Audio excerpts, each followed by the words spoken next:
Hello, everybody, and welcome to ATP Insights, where we cover the most important tech news in Asia. I cannot believe that today is Monday, the 10th of August, 2026.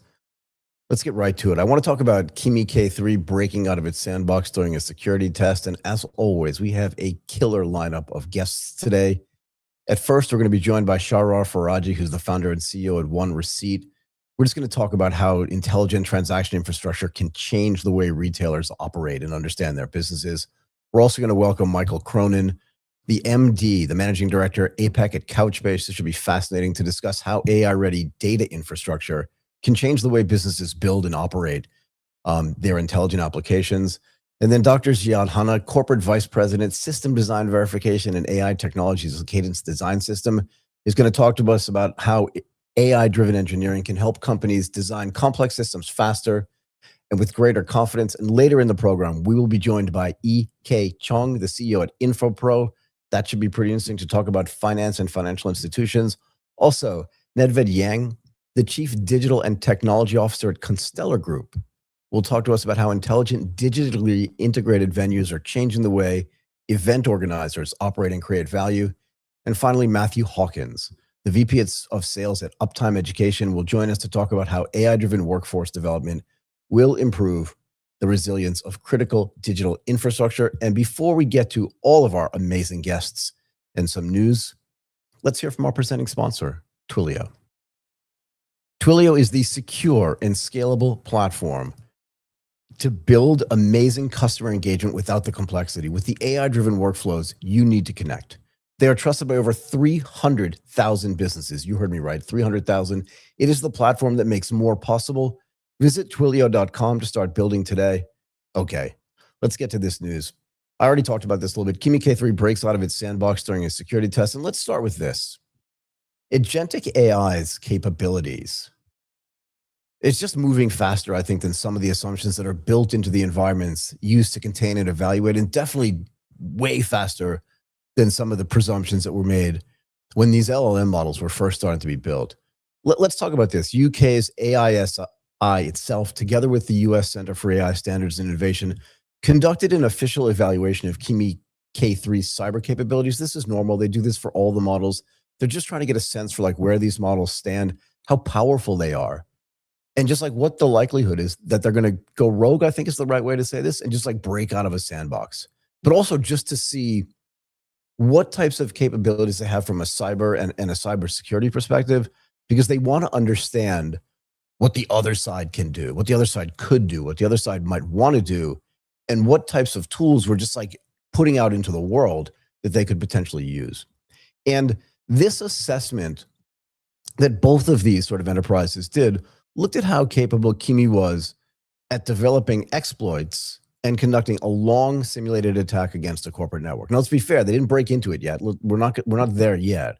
But it found that Kimi was actually, and this is interesting, it was just substantially weaker than the strongest US frontier models, although stronger than some of the other leading open weight models. And I guess that was the comparison that they were trying to make. However, Kimi 3 did not independently break into an outside company or launch a cyber attack. I want to be very clear about what we're talking about here. Okay, both of these entities did these tests, and during a cybersecurity evaluation run by Frontier Security, using a sandbox framework developed by the UK AI Security Institute, that's UKAISI, the test environment had a network configuration weakness. Okay, and this is something you have to listen to this. This is one of the things that I'm constantly talking about, and I always put it into the same perspective. We can say whatever we want about how powerful artificial intelligence is, but at the end of the day, and how powerful it's going to get, but at the end of the day, humans are still involved in developing it, and humans still have kids who have soccer practice on Saturdays, or who have an argument with their husband, or whose dog just died. And sometimes those humans get lazy. They forget to click a box when they set things up. They forget to like do the right setups. And I'm not suggesting that any of those particular things happened here. But what I am suggesting is, while we run down this road to like the fear of artificial general intelligence, and we get super scared about like how powerful artificial intelligence itself can be, we have to just never forget the fact that humans are always going to be somewhere involved in this process. And remember, they designed all these systems. When I say they, I mean we designed all of these systems And to the extent that we designed it, that we're still involved with their application, with their development, with their iterations, no matter how autonomous we make it, there's some human out there just going like, oh no, I went home and I forgot to lock that door. Or I went home and I forgot to do that thing, right? So Kimi K3, in this place where there was a configuration weakness, discovered on its own that it could reach the internet. Fair enough. I mean, we've seen this before, right? And it used that access to go to GitHub and found information that helped it complete the benchmark. And in real, like, practical terms, the model found an unintended route around the test rather than solving the problem inside the boundaries that the research thought they had created. And this is the thing that I'm always talking about, right? They set up these, like, who knows how many rules. Let's just say 7. It just feels like a lucky number to me. So they set up this situation where there were like 7 rules that it had to follow. Maybe it was 700 rules. We don't know, right? I definitely don't know. Not right now. And it basically was just like, I don't know. I can have access to the internet, which means I can find out anything, which frankly is what you would do. This is exactly what you would do if you were a human. If somebody said to you, like, there's gold right behind one of these doors, but whatever, one of the rules is you can't go behind, like, door number 8. You know, the first thing you're going to do is go to door number 8 and see if there's any special or specific or interesting or helpful information behind there. And at the end of the day, maybe that's where the gold is. And that's exactly what Kimi K3 did. Whatever the rules were, it was like, where's the place where I can get the most information? I'm smart enough to know that if I get to the internet, I know, like, where all this software is developed and saved on GitHub, I'm going there. I'm going to go there and see if I can find anything else out, because that's the place that I think is going to be the most helpful for me to determine whether or not I can pass these benchmarks. And that's my only goal. My goal is not to break into, like, some corporate intranet. It's not to break into, like, to hack into something and steal some money. That's not my goal. My goal is, how can I perform as well as I possibly can on this benchmark? And I think this incident says something not just about Kimi K3's behavior, although we'll address that, but it definitely does say something about sort of all of these AI agents' behavior. Okay, and it exposes weaknesses in the infrastructure being used to test increasingly capable agents. I tried to, like, combine in my brain. I was talking too fast. Increasingly and capable, and came up with increasingly, not really a word. So the UK's AISA, right, which is the entity that was doing some of these tests, has already found that every frontier model that it examined for this behavior attempted some form of, I don't know, what do you want to call it? Cheating? It's not really, I mean, is it really cheating if you're supposed to have locked a door and you didn't lock that door, and somebody just walked over and kind of turned the doorknob and was like, that door's open. I'm at least going to I owe it to myself to see what's behind that door, don't I? I do, right? So I'm just going to go there. I'm going to go behind that door and I'm going to try to find out what's back there. And this idea of cheating, I think the definition of cheating is kind of narrow. Achieving the assigned goal through an action that falls outside of the intended rules. Okay, but again, this gets back to what I was talking about at the beginning. Who makes the rules? Humans make the rules. I would love to see a situation where AI itself was creating the environment in which the AI was getting tested. And how about this? It was doing it and reacting in real time.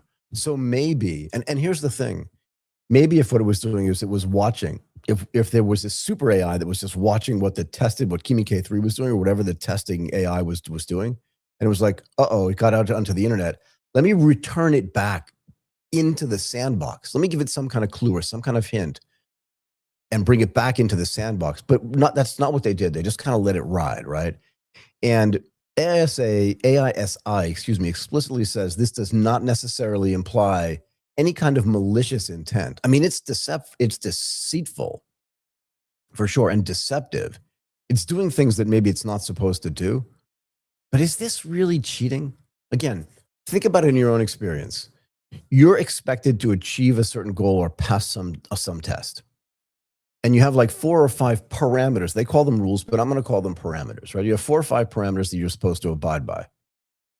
But the 6th parameter that they did not give you was you can't go do X, whatever X is.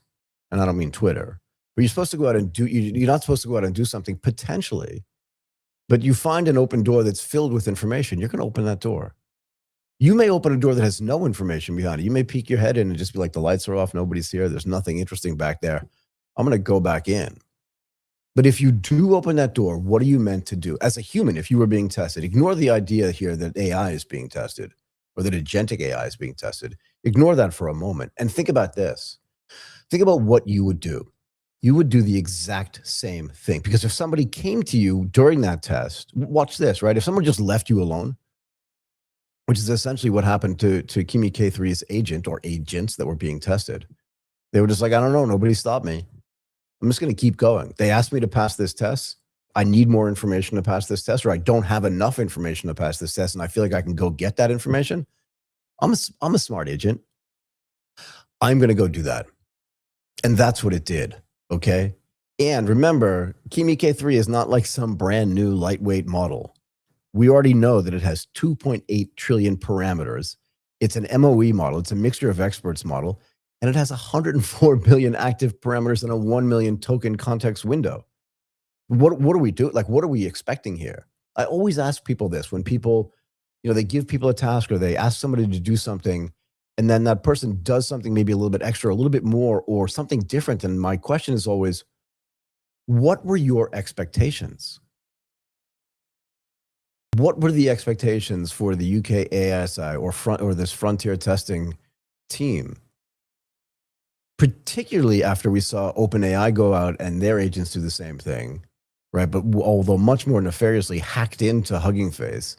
And then we saw Anthropic, which always feels to me like the donkey in Shrek, right? It's the guy in the background going, pick me, please pick me. Because I also hacked into something. I know I shouldn't have. But my model is just as good as their model because we can hack into things that we're not meant to hack into as well. But in this case, once we get to testing Kimi K3, like what did somebody do? Was it a Friday night and they just had like dinner plans on Friday night and they just started the test and went home? Again, you have to ask yourself, with a model that's this powerful, okay, what are your expectations? And if your expectations are maybe it's going to break out of the sandbox because other companies' AI agents have also broken out of the sandbox, well, then you should pay closer attention, I think. Now, independent UK and US testing puts this event into perspective. What they say here is that Kimi K3 remains materially behind the strongest unopen weight models on offensive cybersecurity evaluations. And I don't know, like when I read this, sometimes I feel like, are they denigrating the model? Is this some sort of passive-aggressive attack on the fact that Kimi K3 is not good at hacking? Is that the idea here? Because do they test whether it is good from a defensive standpoint, or are they just testing its offensive tactics about breaking into cybersecurity? Maybe some of these, and I don't know this, right? But you don't know it either. Maybe some of these open weight models said, hey, let's not build something philosophically that is going to lean into hacking into other companies' internets. But let's make it let's make its superpower the ability to be super great on defense. Let's make it not that offensive. And I mean that in both terms. But let's make it pretty good at defense. Okay. And it scored 32% on exploit bench and achieved arbitrary code execution on none of the 41 tests. On AISI's 32-stage simulated corporate attack, Kimi averaged stage 17 and completed the entire exercise once in 10 attempts. Yay, they're bad at hacking. More importantly for this, I think, is, and here's where the rubber hits the road, right? Because we talked about, is it better at defense? Maybe not. Its safeguards didn't stop it from attempting offensive cyber operations when instructed during those evaluations. Now, testing systems designed around early generations of models are being exposed to agents that are more persistent and better at finding unexpected paths to their objectives. Now, we know this. OpenAI's Hugging Face incident was considerably more serious than Kimi's. I've already mentioned that. But again, you have a different mentality. I said this a lot, actually, a few months ago, but I should keep saying it too. I think sometimes you have to look at these models, again, designed by humans, conceived by humans. Do we get the sense, like, how much do you trust Sam Altman? We talked about this a lot back in February and March when there was a real, what seemed like a concerted attack on him and his ability to manage his own company. But if that's the case, can we make the case can we at least think about the fact that maybe OpenAI wanted to have the best offensive cyber attacking model in the world just to prove how strong they were? I mean, is this a little bit of a Napoleon complex for Sam Altman? I'm not saying that that's the case, but I'm not saying it's not the case. And again, as I said, if you believe that Dario Amodei and that Anthropic as a company is the donkey in Shrek, you know, that's jumping up and trying to get attention, maybe they're fast followers on this stuff too. But maybe also Dario, who came from OpenAI, understands the way that Sam Altman's personality is imbued into all of the models that OpenAI is creating in the ChatGPT series. And they were like, look, we have to have the best offensive cyber security attack stuff, because those guys are going to come out and say their models are too dangerous. We have to preempt that. And we've seen Dario Amodei do this, right? We've definitely seen that happen. We know because we've seen them come out and say, you know, this model that we have is just way too dangerous. Okay, well, whatever that means, right? Anyway, now we also know that OpenAI said that its models discovered a previously unknown vulnerability in a package registry proxy. Now you have to do your own research and figure out what that means from a software perspective. They obtained internet access and ultimately compromised Hugging Face infrastructure while searching for benchmark answers. And I would make the case that that last step was probably unnecessary. As a matter of fact, I would say it's definitely unnecessary. Okay, and the reason why is because Kimi K3 actually figured out a way to pass the benchmark or to score on the benchmark without actually doing that. Now, Anthropic subsequently reviewed over 141,000 cyber evaluation runs and found 3 incidents in which Claude models unexpectedly, they say, but it's not unexpected to me, right? And frankly, it shouldn't be unexpected to you either. Excuse me, reach the internet and access real systems. I'm getting the sense that the sandbox designs that they have are not great at preventing some of these models from accessing the internet. Like, how hard can this be?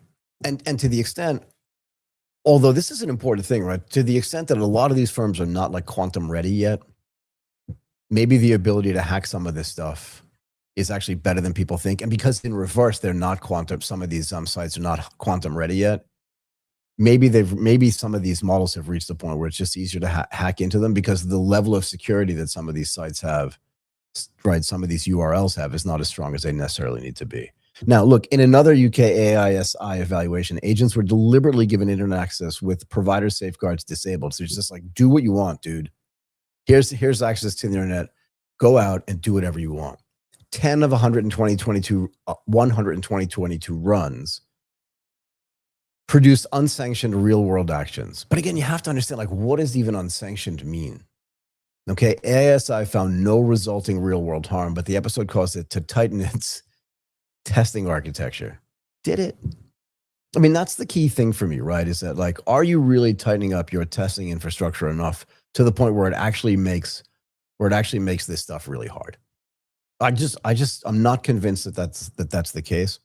And I will keep going back to this, to the extent that, like, somebody's kid had soccer practice or got sick or got the flu for the first time, or like somebody broke up with their boyfriend or somebody broke up with their girlfriend or just had some kind of distraction in their lives. I think that these things are not going to stop happening, right? Because humans are imperfect. And I'm not even suggesting to you that the artificial intelligence and the agents that are acting in their stead are perfect at all. But my point here is that whenever humans are going to be involved, you're going to have things where, like, these AI agents are going to break out into the internet because it just doesn't seem that hard to do. And I'm led to believe that the sandboxes aren't really designed that well. Or maybe I would say that they're designed exactly the way humans want them. I mean, Martin and I talk about this a lot on AGTP, and frankly, we talk about it a lot offline.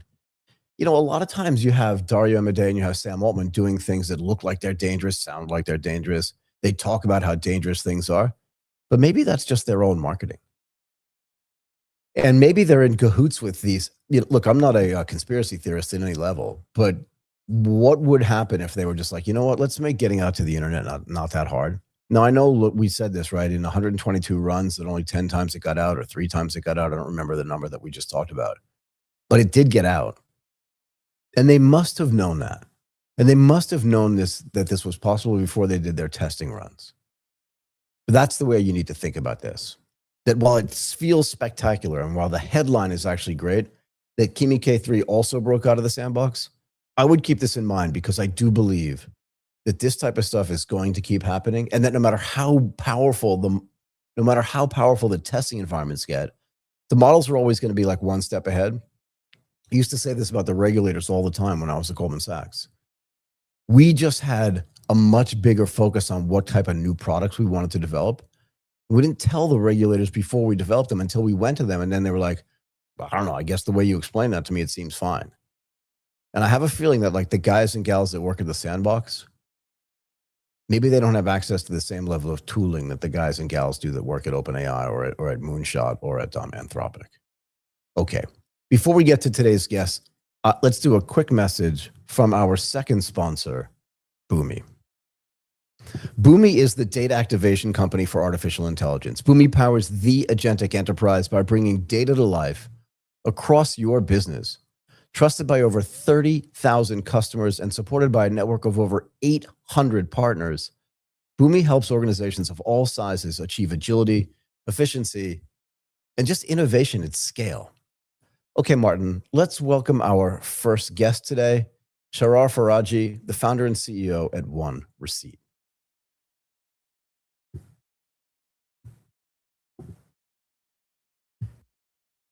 Hey, man, how are you? I think you might be muted, man. I cannot hear you. Martin, I cannot hear our guest.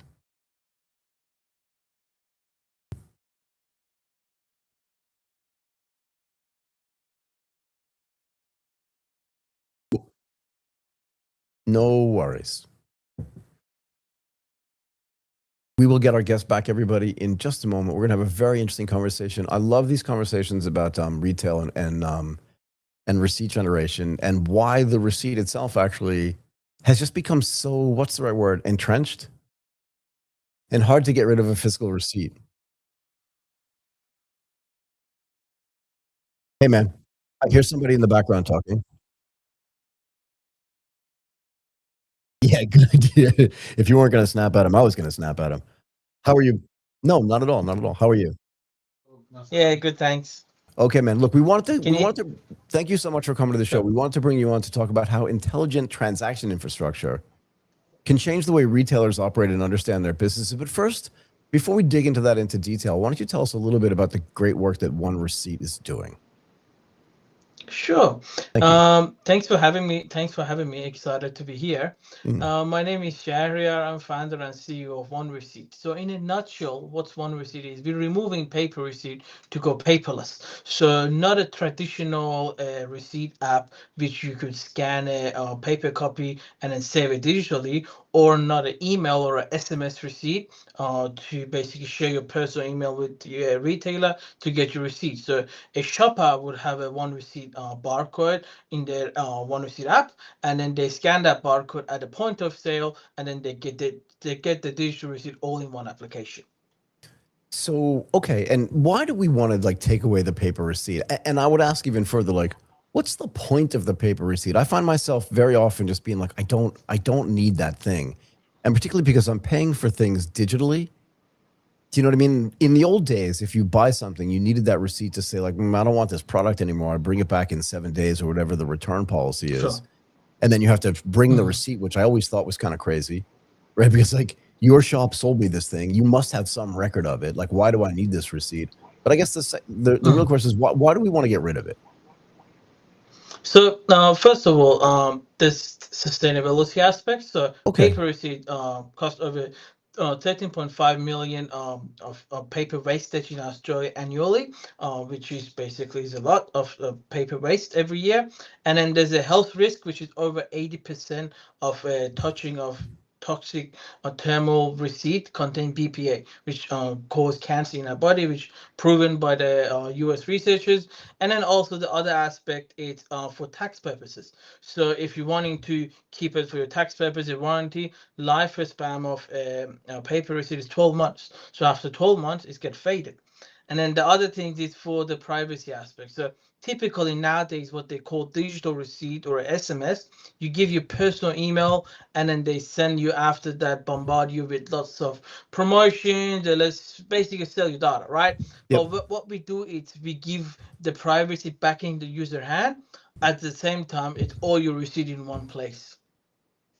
All your receipts for everything in one place, right? So let me ask you All this, though. in. But that's for every product that I buy, right? So in other words, anybody that's using the one receipt, I need to have an app for this, yeah? Yeah, so basically what we also recently introduced is Shield as well. So if you download one receipt, for your unique barcode is for your in-store transaction. So any stores who have our old system, pyramid system, you scan your barcode in a store. But for any online transaction where they also issue receipt as well, you don't give your personal email. You give your one receipt email, which is an anonymized email, and then you would get your online receipt inside one receipt as well. What can I do? So as a consumer, what can I do with those receipts? Like, in other words, what kind of functionality, what kind of data analysis can I do? What kind of importing or exporting can I do into other pieces of financial management software that I may have, whether it's my tax software, as you mentioned, or just sort of like in the old days, I used to track everything that I purchased. How else can I use those receipts, if at all? So basically, for consumers, so they would keep it for the warranty purposes. They could categorize it. So in the app, you could categorize as a personal, business, reimbursable, family expense for your budgeting, and then be able to see, for example, how much you spend within specific stores, or how much you spend every year, monthly. So all that, so you could keep track of your budgeting. You don't need to have a separate Excel sheet for it, or you don't need to have a multiple tabs juggling between different things. And what is the likelihood of people to download a new application in today's world, right? Just that's specifically sort of receipt specific. What's the likelihood of people to download a new app? How hard is that to convince them to do? Again, so as you also know as well, so it's really hard for convincing people, especially nowadays, to tell them to download a new application, even that has lots of great benefit. But what we also made the process simplified is that we integrate directly into the user's mobile wallet. So in case of iOS, would be Apple Wallet or Google Wallet. So meaning that it's all ties into one ecosystem. And then if you really wanting to then see your receipt, you just download an app to view it. So in order to get started and collect the digital receipt, it all ties into Apple Wallet and Google ecosystem. You don't really need to download an app to begin with. Got it. And what if I like where I live, I almost never use Apple Pay. Why wouldn't we like integrate this with just other banking systems as well? Do the banks have the proper APIs to be able to do this? Like most of the stuff that I pay for, and frankly, most of the stuff that I see people pay for in my world is done through QR code payments. And even if it's done through a credit card payment, that credit card is normally associated with a bank. So should we connect this to banks as well, or you want to just have it at a higher level and have it at the Apple ecosystem level?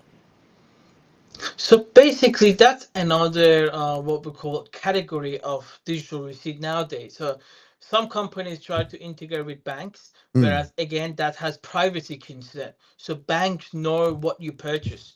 But whereas what one receipt distinguishes is that we wanted to just make it simplified for all the receipts and nothing else. We're not touching even in during a transaction. We're not even touching payment. We are post purchase, and then it's basically just receipts, and then without any extra information, nothing else tied into it. It's just a simple shopping receipt for shoppers to go back into it for warranty, tax time, and etc. Got it. So payments, you just mentioned payments. Now, payments have become very, very digital, as I just told you, right? Like I see a lot of people, no matter where I go, they're swiping stuff to pay, they're QRing stuff to pay. I almost never see anybody take out their credit cards, and if they do, they're tapping it onto something. I see people paying with their watch. I see people paying with a ring. Like the whole thing is really digitized. Are we at the point now where, like, why has the receipt kind of remained this paper thing that everybody seems to want to still get? Why has it remained stubbornly kind of analog up until now? That's onto the retail adoption. Yeah, tell So me. So because yeah, go ahead. it, so the retailer adoption, especially small businesses, are reluctant to change into a new system. So, for example, in Australia, and then so even with one receipt, for retail to switch from a paper receipt to a one receipt, we tell them that they would save over 50% on their receipt issuing costs. They get X amount of analytical tools, push notification, etc. But it's really hard to change the mindset from a traditional. That's why they still try to stick into a paper receipt. And then, or they say that my POS already issued digital receipt. The Right. issue is just on the issue is just on changing it.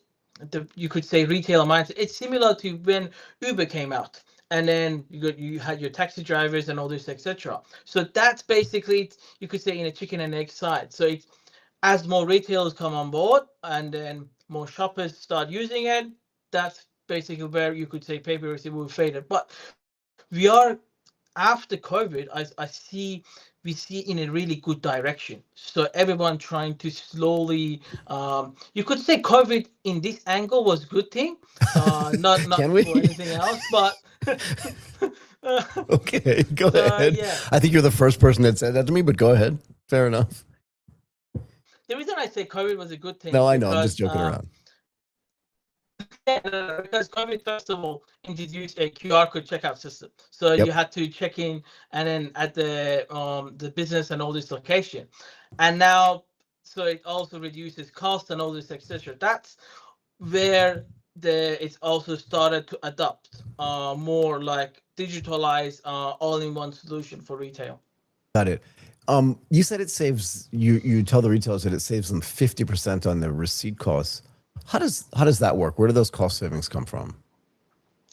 So those cost savings. So on our research, so basically for a small business, it's costing from anywhere to 9 cents to 18 cents. So that's basically cost involved into the inks on the receipt, the printer maintenance, the cartridges, and then the labor time for a checkout. So for example, during, let's say, a Cyber Monday where there's a heavy checkout happening, and then you suddenly the paper run out, you just that checkout have to pull out the old paper and then put in new paper. So all that adds up, and then which is again that goes into the 8 to 18 cents for a paper receipt. But Got it. whereas for one receipt, it's basically half of that. And then they also get the benefit of all the analytical push notification all bundle up into one. Got it. And are you finding though, because here's the thing that I think, right? And like I go to a specific place, I go almost every day, and their POS system is actually pretty modern. It's very modern actually, and it seems like they're always upgraded. They don't have a printer at all. Are you finding though that in some places the companies, like you said, that have sort of an existing POS and that just automatically print stuff out, that even if they do implement the system, that they're still actually printing stuff out in a way that's unnecessary, if you know what I mean? Yeah, so basically they would have printers in their back office. So whereas they're still printing, but for those modern SMEs, you could say, who don't have a printer in the front house, they just have the, let's say, a tablet-based POS. They still need to issue receipt, which is legally they need to do it. But for Oh, that, they queue up the checkout, meaning that they need to either type their email address or they type their phone address, which most of the shoppers are not happy to share their personal email, because later on they will just send that promotional to their email or the phone messages. are there other things that what's the right word, that the retailers can do when that receipt becomes actually structured digital data for them as well? Like, do they get a dashboard or some way to understand who's buying, what people are, do you know what I mean? Does it add into things, or is that already part of their POS system and this doesn't add that functionality on top of it? Again, so you touched base onto a good point. So the unique selling point. So point of sale providing dashboard, like high level insight, how much transaction they purchased, how much transaction a shopper purchased, and then Right. monthly, annually, like as a high level insight. But what we also providing to what one receipt provide to retailers is that we give them SKU level insight because we're dealing with receipt, all that anonymized, but they could see exactly like a movie rating how loyal each shopper are to a business, to their business, and then by movie star rating, so star 0, 1, 2, 3, 4, 5, and then see their buying category. So individual, so let's say a supermarket, like what the specific chips, or like a shoe store, what specific shoe. And then from there, a typical point of sale, you could send that SMS or an email generic promotion, which is cost extra. But with one receipt, they could send that push targeting promotion. By push, meaning that push notification at no extra cost. Again, with the constant of the shopper.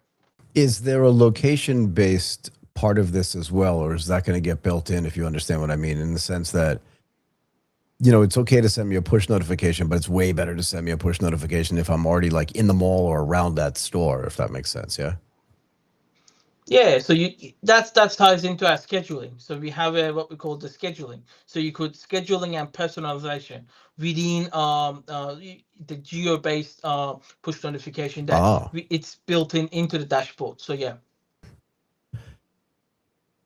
If I don't have to give the retailer my personal information, how does it change the relationship that I have with that? So I know that I get sort of a one receipt email address, and that they can still send me SMSs. But if they don't have any of my personal information, or if they don't have my personal email address or my phone number, how does it change like the relationship that I may have with that retailer?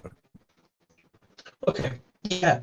I wanted to first of all correct on something is that one receipt email, one receipt email is just on one way of getting a digital receipt if they're not part of one receipt network of the scan and go. So this is a way, because our main way of issuing digital receipt is via our unique device, which is pyramid scanner, which is plug and play at the point of sale, and then shoppers have a barcode, and then they scan that barcode to get a receipt. That one receipt email is nothing to do with any promotion or nothing. If the retailer is not part of our member base, basically the shoppers can, while we going to talk to the retailer to onboard them, that's basically a getaway. Got it. Okay, that makes sense. And that was maybe a misunderstanding on my part. Where does AI fit in here? What can AI understand or extract from receipt data that maybe the conventional retail analytics has maybe struggled to understand up until now? So again, AI. So nowadays, AI is a buzzword of everyone. So especially in the startups, and it is. We have. Go ahead. Yeah, so people saying that we have an AI powered analytical tool, and then, but for us, we have our own AI engine, and this is ties that AI into our dashboard that we provide to retailer, because we're dealing with SKU level insight from a shopper receipt. Here, our AI will analyze the shopper behavior for the business. From there, give them a buying category, recommendation, what type of push notification a retailer can send to that shopper to bring more recurring sales. Again, we also have a vouchers, so they could recommend voucher settings. So like, for example, if a one shopper do lots of recurring transaction, can offer them a specific vouchers, and so on. What is the SQ? You said this a couple of times, and I should have asked you the first time, but I wanted to make sure that I heard it properly. When you said it's operating at the SQ level, what does that mean? So SQ level meaning the itemized receipt. So meaning that item by item. So like shopper, when a shopper goes into a shopping, you could say shoe store. You could say shoe A, shoe B, shoe C, and all this, etc. So by item. So the SQ level means item by item. So it's not just looking at the one receipt with like one number on it. It actually knows each individual thing that's on that receipt, right? Exactly. Each individual thing. So if the receipt itself, and I'm just going to keep you a little bit longer if you don't mind, because it's too interesting to stop. But if the receipt becomes kind of a layer of intelligence around every transaction, how would it change the economics of running a small business or running any kind of retail business, to be fair? Do you know what I mean? So besides the savings that they have in the receipt itself, like how does it change the economics of that business? So the economics from during our pilots and all this etc. that we see is that it basically helped them to personalize the checkout and then saving them cost in a way that before they would have to spend extra labors in terms of promotion to and then ask for the checkout ask for the shoppers at the checkout their email, so then later on they could target different promotion to it. Does that answers your question? Yeah, I just want to understand, like, because people will do this. Like, the money saving thing is a great thing. The fact that the ink causes cancer is a little bit scary to me from a receipt perspective. I hadn't heard that before, so that's a little bit scary. But I was just curious about like how it changes the economics. And you kind of hinted at loyalty a little bit earlier, right? But if all this stuff gets digitized, how does that fit into like the company's loyalty systems and the consumer's loyalty system as well? So that the loyalty things again. So loyalty things. So most of the enterprise have their own loyalty. Yep. And then whereas small businesses, most of them don't. And then for shoppers, they need to manage multiple accounts. Yeah. But one receipt ties all that into one as well. So for example, not for enterprise yet, but for what you say, the small businesses, they can build up their own loyalty system within one receipt account. So meaning that every shoppers have a unique loyalty account as well for that business as well. Oh, okay. That's interesting. So they don't need to manage two things. Yeah, that's good, because managing a bunch of different loyalty systems, I used to have like 15 cards in my wallet. I don't have those cards anymore because now it's all digital, but still managing all that stuff is pretty hard. Before I let you go, where do you see payment processing and receipt management? I know you don't do the payment processing, but those two things are kind of tied together a little bit, I think. And receipt management heading as we go forward and as AI abilities continue to expand. Can you just repeat your question again? Yeah, so right now we're kind of at the dawn of artificial intelligence in my mind, right? We're really at the beginning. If you were American, I'd say in the early innings of it. I don't know if it's a UFC fight. We're in round one, if you know what I mean. I don't know. Maybe I was watching something about Islam Makhachev today, so maybe I have like the UFC on my brain. I don't know who's going to win that fight. Maybe you do. I'm not really sure if you're fighting. But my point is that like with AI, just like it's new and it's expanding, where is receipt management heading now that we see these new AI capabilities that are coming online? Agentic AI, generated, like all this kind of stuff is coming online. Where do you see the receipt stuff going with all that new stuff coming online? So, well, I think it's in a separate category. It's not even part of any agentic AI agents or anything. So interesting. It's the receipt. Yeah. So I see it as a separate thing because this is different data sets and then different data points, and because whereas the typical AI agent is dealing with the natural languages, but then whereas receipts is just non-natural language. So it basically I see it in a separate category, and it doesn't evolve yet. So in compared to typical AI agents. Got it. Okay. Look, thank you so much for taking the time to talk with us today. I learned a lot, and hopefully you enjoyed this as much as we did. Thank you so much for taking the time. I really appreciate it. Thanks for having me. Okay, let's hear from HCL. HCL Tech is supercharging progress with AI that moves beyond ambition and delivers real business impact. A recognized AI, artificial intelligence leader, trusted by global enterprises to turn technology into transformation. HCL Tech, they are supercharging progress. Martin, let's bring in Michael Cronin, the managing director for APAC at Couchbase.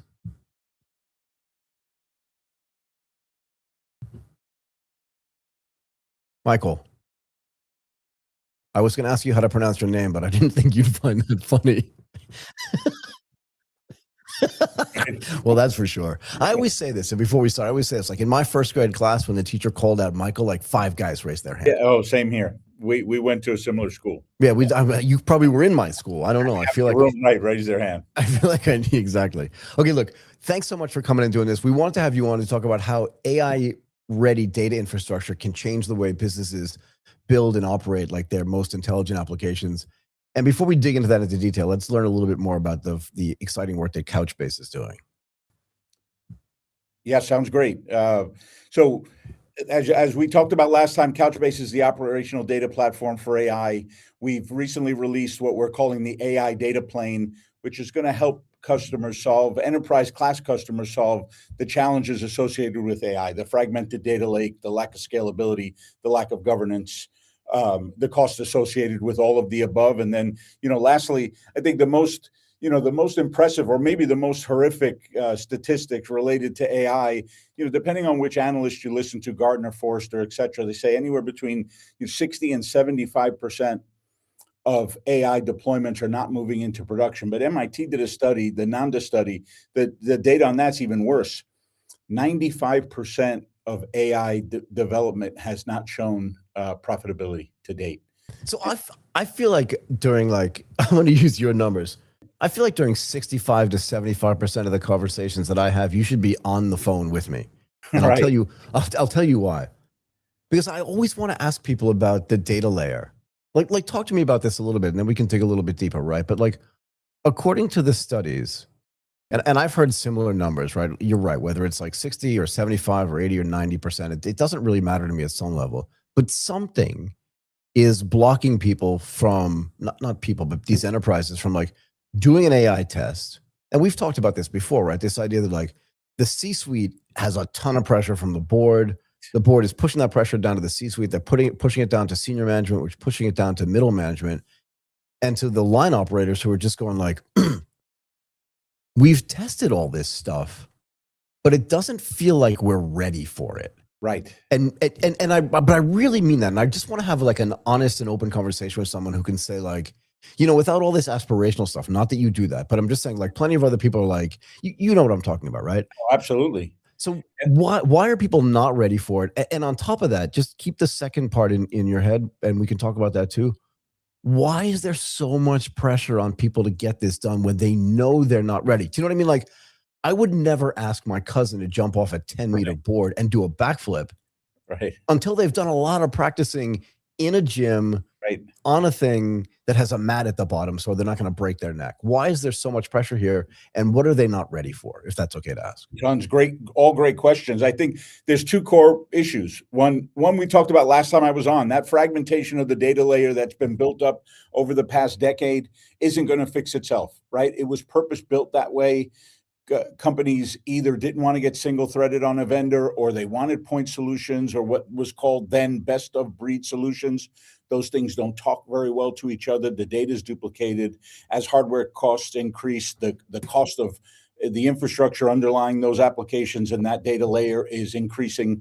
That's the first part of the problem. The second part is that folks don't test the way that they go into production, right? They're testing on very small, single node, very easy to manage infrastructure. And then when it comes time to go into production, they hit that data layer which wasn't built for the scale and the low latency and the governance that it needs. So then what do they end up doing after that? Because at some level, these things do have to go from experimentation into production. At some level, they have to, right? In other words, they wouldn't be testing, I don't have a good example in my head, right? But they wouldn't be testing A if they didn't want A to go into production, or they didn't think it was going to. And frankly, if they tested kind of everything in the alphabet, or A to Z, right? And then said, okay, 6 of these things worked and the other 20 didn't work. I'm glad I remembered how many letters there were in the alphabet right off the top of my head. That's what Michaels do, by the way. Don't laugh at me. But why don't they test? Here's the thing. Yeah. I've done a ton of what I'll call exchange testing, right? So when I was sitting on the portfolio trading desk at Goldman Sachs, our biggest test was always, can we send a basket of topics, and can we take subsets of the basket of topics, which at the time was 1,700 names. Can we do it really quickly? And can we test it against an exchange that's not live per se, but that the exchange is pretending it to be live? And then we use that to go live on Monday with whatever new software, whatever new use cases we had. And I only remember one time, and I was at Goldman for 6 years. I don't remember one time that we didn't roll out the software we were supposed to roll out on Monday morning, that we tested on Saturday. And part of the reason was because we did test it against the full scope. And if I had come in on Monday morning and literally had not tested it on everything, and one name didn't work on Monday morning, I would have been fired instantaneously. I Absolutely would have right. just. Did you ever see Spinal Tap? You know, the drummer just like Yes, exploded. right. There was just a green dot on the chair. That's what would have happened to me. Why are they not testing on like the full data here? Yeah, I tell you, it's again, going back, it's two things, right? One, the pressure from the board and from the C-suite is relentless related to AI development. And now that they've had their early failures, they've kind of realized this, the data layer, the pressure hasn't lessened at all. Really? And so the reality is that folks weren't practicing the way that they wanted to play, right? They realized there were issues at the data layer. They realized there were issues related to scale testing and data redundancy testing, and kind of the net effect is hallucinations from AI agents and poor customer experience. The ones that do go into production find it taken out of production or cost so much that they'll never be profitable.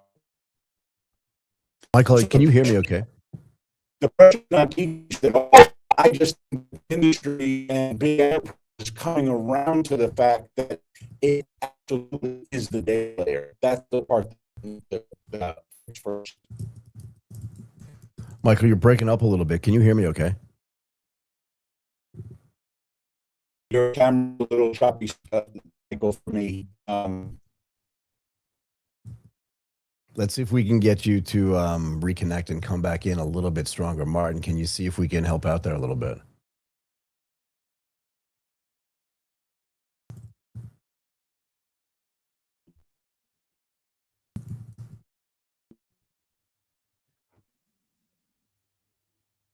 Michael, try to say something to me again. Would you like me to disconnect and come back? Is that better? Okay, you sound better now. You sound better now. Okay, all right, great. I'm in our Singapore office. Apologies. Okay. Yeah, I don't know. It's so you tell me this. What is the digital infrastructure like in Singapore? How do you feel about it? You know, it's pretty good. I'd say as I travel across Asia, it's probably more advanced here than a lot of places. Everything from the regulation on AI to AI development to the underlying infrastructure, I think is just a little bit more advanced here than in most places. Got it.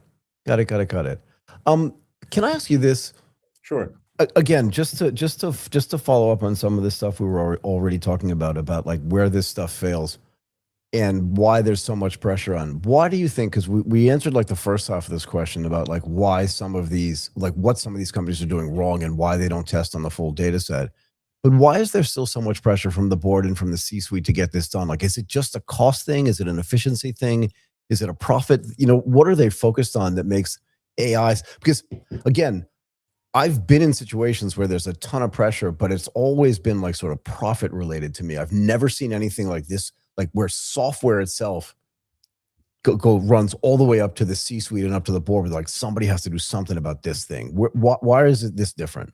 Yeah, I think it's a number of things. One, it's that it when done well, and the companies, our customers, the ones that are doing it right. I can give you an example. At Agora, they use us for conversational memory inside physical AI devices that are being used in Japan and Korea to combat elderly loneliness. Like the idea that a device will build up a conversational memory with its owner over time so that they can actually build a substantial relationship is real. So the transformational opportunities for business is unlimited. And do you think that the businesses don't have a full understanding? And I think this is fair, right? This is not a negative comment on them. But do you think businesses are still learning, again, because it's early innings here, they're still learning about like they test something, even if they do implement it, which again, statistically, they're unlikely to do it because of all the reasons that we've already talked about. But if they do put something in production that they're like, oh, wait a second, there are 6 other things that we could actually do now that we understand how that works, and that their learning curve, do you know what I mean? That no one's stuck on one particular idea, but that they see new opportunities as they start to implement this stuff in a way that they hadn't considered prior.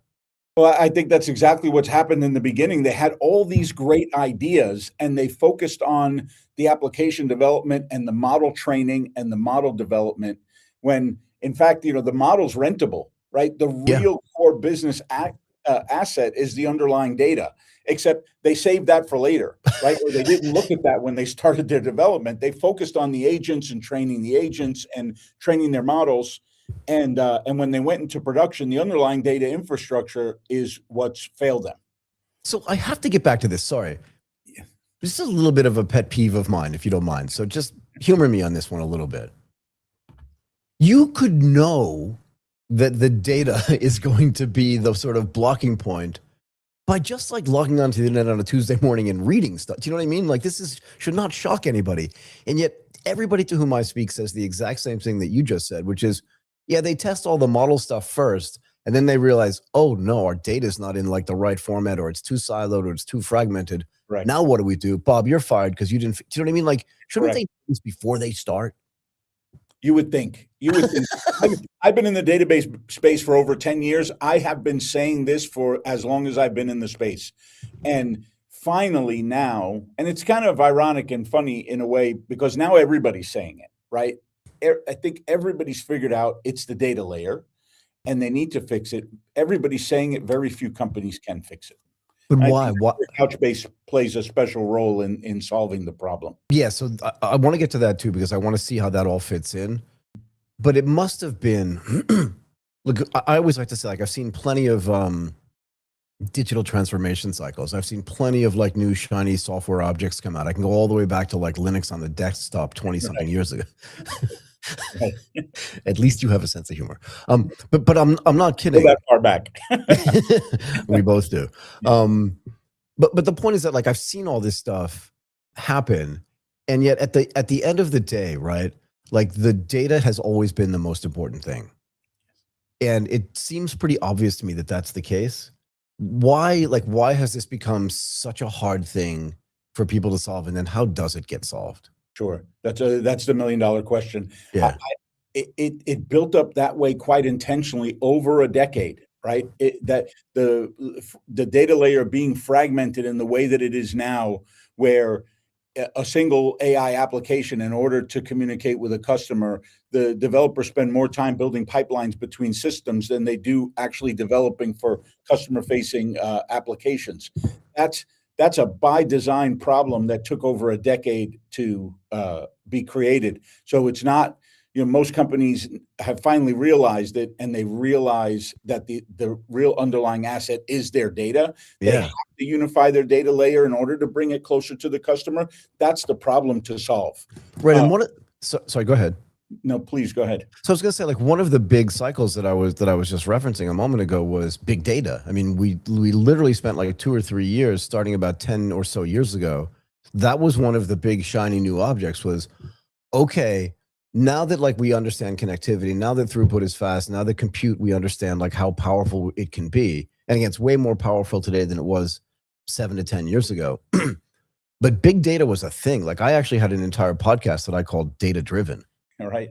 I did. I had a whole, we just talked to people about data and why it was so important. Why has it taken so long for companies, particularly when Couchbase, when companies like that are supposed to fix this, that can fix this, exist, and where people like you with like years of experience and that have been telling people about this, why has it taken so long for people to catch up and be like, oh, you know what? None of our stuff's going to work unless the data's right. Yeah, that's right. And I think you're back to your big data point. I think that kind of is still ongoing. That kind of born with the original data lake. I think that data lake concept still exists today. I think lots of companies are building that. And the challenge is that's a yesterday's newspaper problem, right? For sure. The challenge with AI development is you want the data layer closer to the customer in order to have a very high availability, low latency experience for your customers. Because the other side of the pressure equation isn't the AI development pressures coming from the board, and then the increase or the need for these great customer experiences are coming from the customer. So enterprises are getting squeezed from both ends, the board pressure and the customer expectation pressure, because there are some companies that are doing it well, and that's why the pressure continues, because that's the high bar that's set, right? The companies that get there first, that do it the best early, will kind of define the next stage in the evolution. A lot to talk about there, but like what separates, it sounds like a simple question, but I don't think the answer is that simple, but what separates a company that's doing this really well from a company that doesn't? And is part of it just the time frame and the commitment that they've made, not starting yesterday, but starting 1,000 yesterdays ago, to be able to be in a position where their data is in a situation that it's actually useful? Right. And that's the companies that are doing it well. And as humble as I can be, Michael, the companies that are using Couchbase to unify their data layer are amongst the ones that are doing it the best. That Agora example is a use case that doesn't exist elsewhere. The idea that you could meet all the governance requirements for individual geographies, Singapore, India, Japan, Korea, all having very strict, very different compliance needs, and be able to still deliver in real time a conversation, a low cost, low latency, highly available experience for your customers is quite unique right now. I think everybody's searching for it, but very few, our best customers are doing it. Does the fact that the speed of developing new software, right, because now of agentic AI software development, does that add on to the difficulty that's taking place here, particularly when it comes to the customer experience, when it comes to dealing with like particular applications that companies are putting out there, but just the mere fact that like companies can iterate and develop so much faster than they could before, because agentic AI can now create software faster than it's ever been able to do? I think that got companies in the trouble that they're in, right? I think they raced towards the model training, the application development side of the problem, and they didn't fix the data layer. And so you can do that all day, but in the end, those models are rentable, and the development speed will only increase over time as companies learn and get more enabled on AI development. None of it will work unless they fix that data layer. So they kind of gold rushed into the application development phase of AI without fixing the underlying data. Can we talk about the rentability of the models, if you don't mind? Sure. Just define what you mean by that for me, and then I want to dig a little bit. I just want to make sure that I understand the context that we're dealing with, and then I want to dig a little bit deeper. But you've said it a few times, and I just want to make sure that I understand properly what you mean and that the audience understands as well. And then I want to ask you some questions about the models, if that's okay. Sure. Companies can choose where to get their model from, right? Even some countries here in APAC are developing the idea of sovereign models. So you can rent your models from Anthropic or ChatGPT, and pick wherever you'd like to get your models from. Singapore is going to develop a kind of national one. Japan's developing a sovereign one. Anthropic will certainly sell you or rent you theirs. That's what I meant by the model being rentable, right? Pick your model, pay your price for it.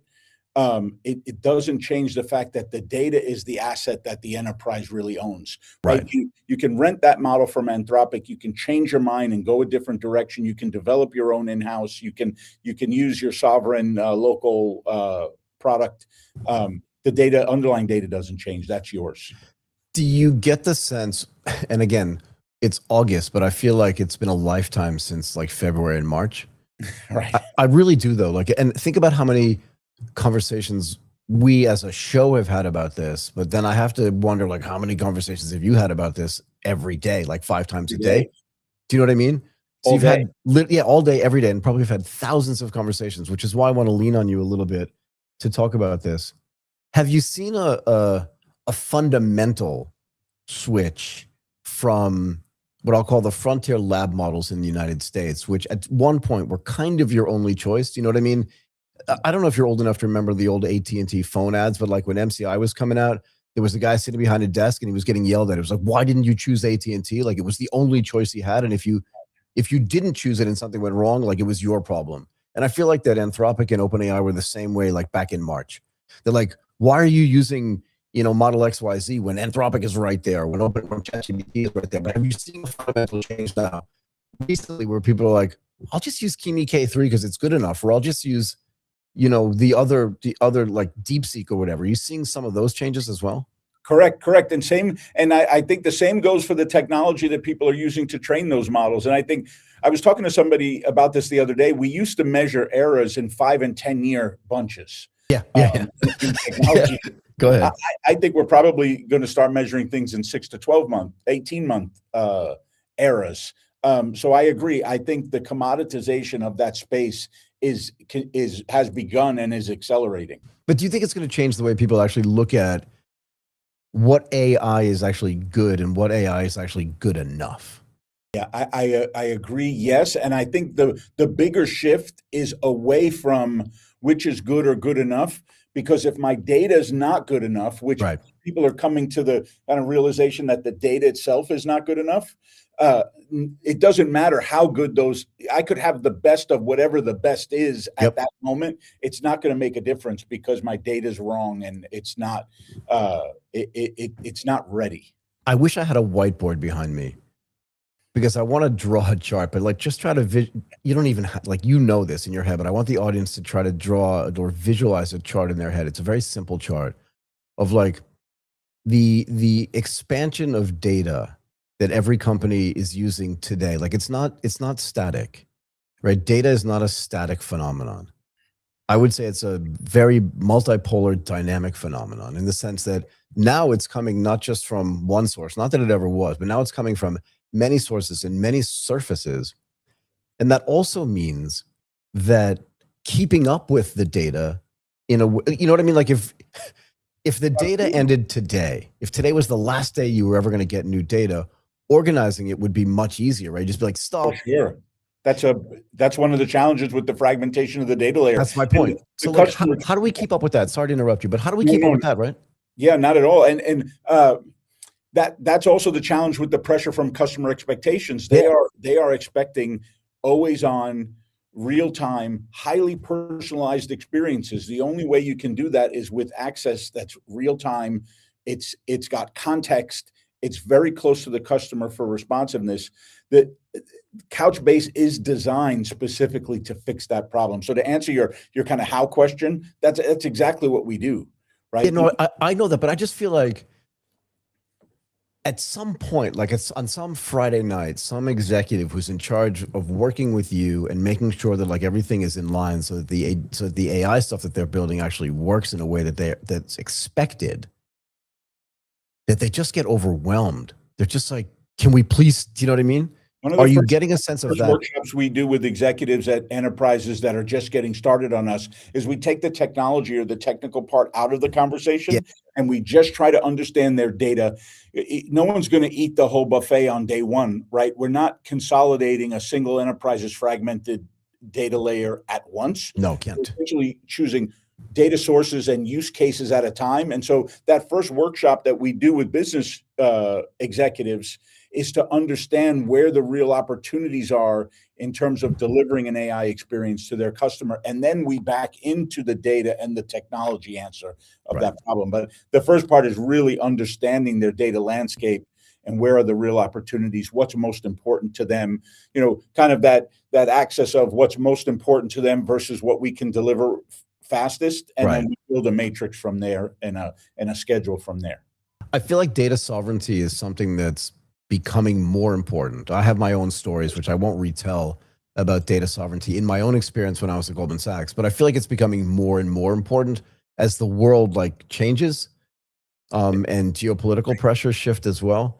Are you seeing the same thing? And does that add an extra layer of sort of complexity onto all of this as well, that where data sovereignty comes into play? Yes, and yes. Yes, we're seeing it. DPDP in India is fairly new. Singapore has pretty strict regulations on AI development. Japan, a couple of other countries are in early stages of developing what they're calling their own sovereign cloud.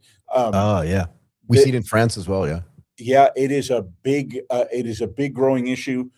You read stories about AI agents jumping the fence and just going like these. I did a whole story about that this morning, but yeah, just before you came on. But yeah, things are only increasing the governance requirements. We have a feature within our AI data plane that is designed specifically for that, which allows. It's called the Agent Catalog, which allows companies to keep track of their AI development and their data in a way that allows it to be auditable, provisionable based on local geography, local governance laws and rules. But to answer your question, yes, it's increasing and increasing in velocity. I feel like, yeah, the velocity is actually really important too. I feel like data sovereignty is going to continue to be really, really important. In the old days when I was working with data, we had an individual incident with that literally could have shut down the entire business. It was one of the first things that I worked on when I was at Goldman in Hong Kong. I don't need to rehash it, but it was so scary to me that like I literally called my boss and I was like, if we solve nothing else next week, that's the one thing we have to solve is getting the data from Hong Kong and back into Korea. You also referenced, I believe, if I remember correctly, since we've covered so much ground, but you also mentioned governance as well. How does giving an agent, right, an AI agent, access to data and operational data change the way like governance need to be defined around that data? Sure. It's two things, right? One, it's no longer human speed, it's machine speed, right? So the fence has to be that much tighter. The controls have to be that much tighter. The auditability has to be that much tighter. These things are moving at machine speed. I read an article the other day that humans rarely go to web pages anymore, right? It's agents that are reading websites and then delivering the data back to people who are using AI to go find information. So that's part of it. One is it's the speed of their ability to process and the intelligence in which they process, combined with the governance requirements of wherever that activity is taking place. That combined it adds a ton of complexity. We built that AI agent catalog specifically for that purpose. And how interrelated are these things in a way that maybe people don't understand, between the way that agentic AI actually works with operational data and the way governance should actually be? Like those two things have to be very closely related to each other, no? They're absolutely related to each other. You cannot have applications and AI agents in production without an ability to audit and control them, right? And to fence in the data that they can use. Again, referencing that article I read last week about the ChatGPT agent jumping the fence and going out into enterprises randomly is, I think, will be a continuing, not so random occurrence, right? Governance will be the key in this next kind of evolution. How do you fence them? How do you control them? And then once you deploy them, how do you audit them and watch them over time? Yeah, I mean, I think someone's given me a statistic that going forward, like for every individual human employee, there are going to be something like 60 agents running around doing stuff. And I think that'll only grow. And one of the big hurdles from pilot to production is that governance piece.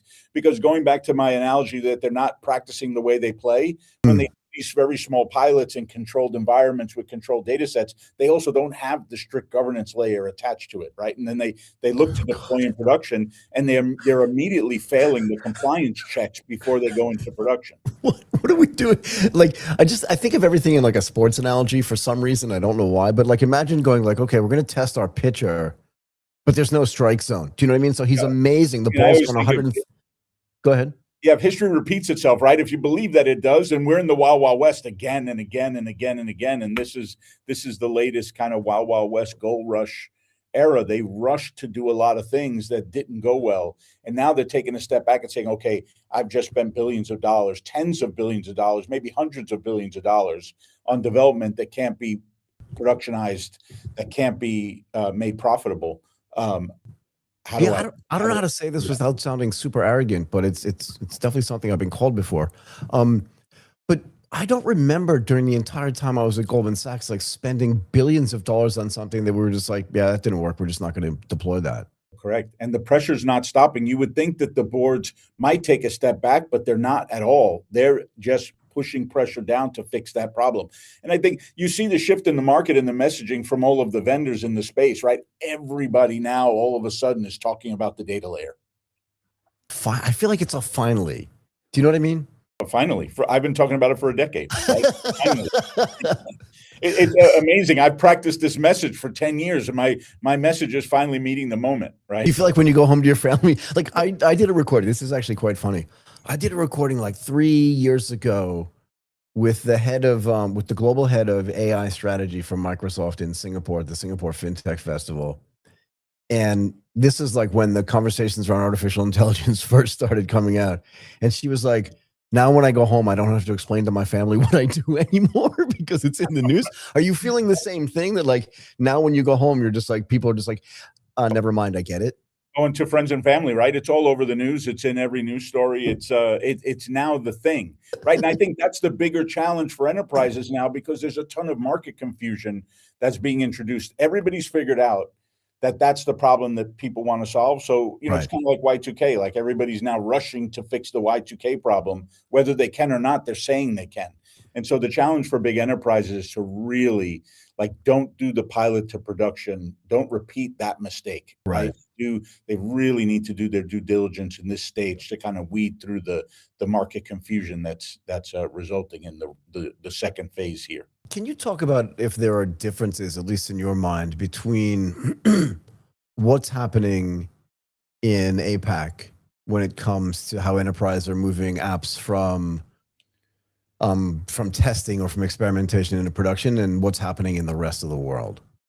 Sure. I think there's two sides to it. One, I think APAC is very similar to the rest of the world in that they've made similar mistakes. They've made the pilot to production rush mistake. The fragmented data layer is certainly a challenge here, like anywhere else, maybe even more so here than anywhere else, because I feel like the pressures and the challenge of APAC that are unique is, one, the user communities are huge. Their familiarity and use of technology is advanced compared to the West. So their expectations from the customer is higher. And then the governance challenges as you cross borders is becoming really complicated and advanced. So that's the other thing that I want to ask you about. And again, without taking any particular country into consideration, although maybe you can talk about it in general, but like in the United States, let's just say it is mostly one monolithic market, right? Like what's happening in most cases in New York is very similar, at least in the AI space and in the technology space, is the same thing that's happening in Alabama, where I could say that like in most other ways of their lifestyle, like it's not even close, but it's monolithic, right?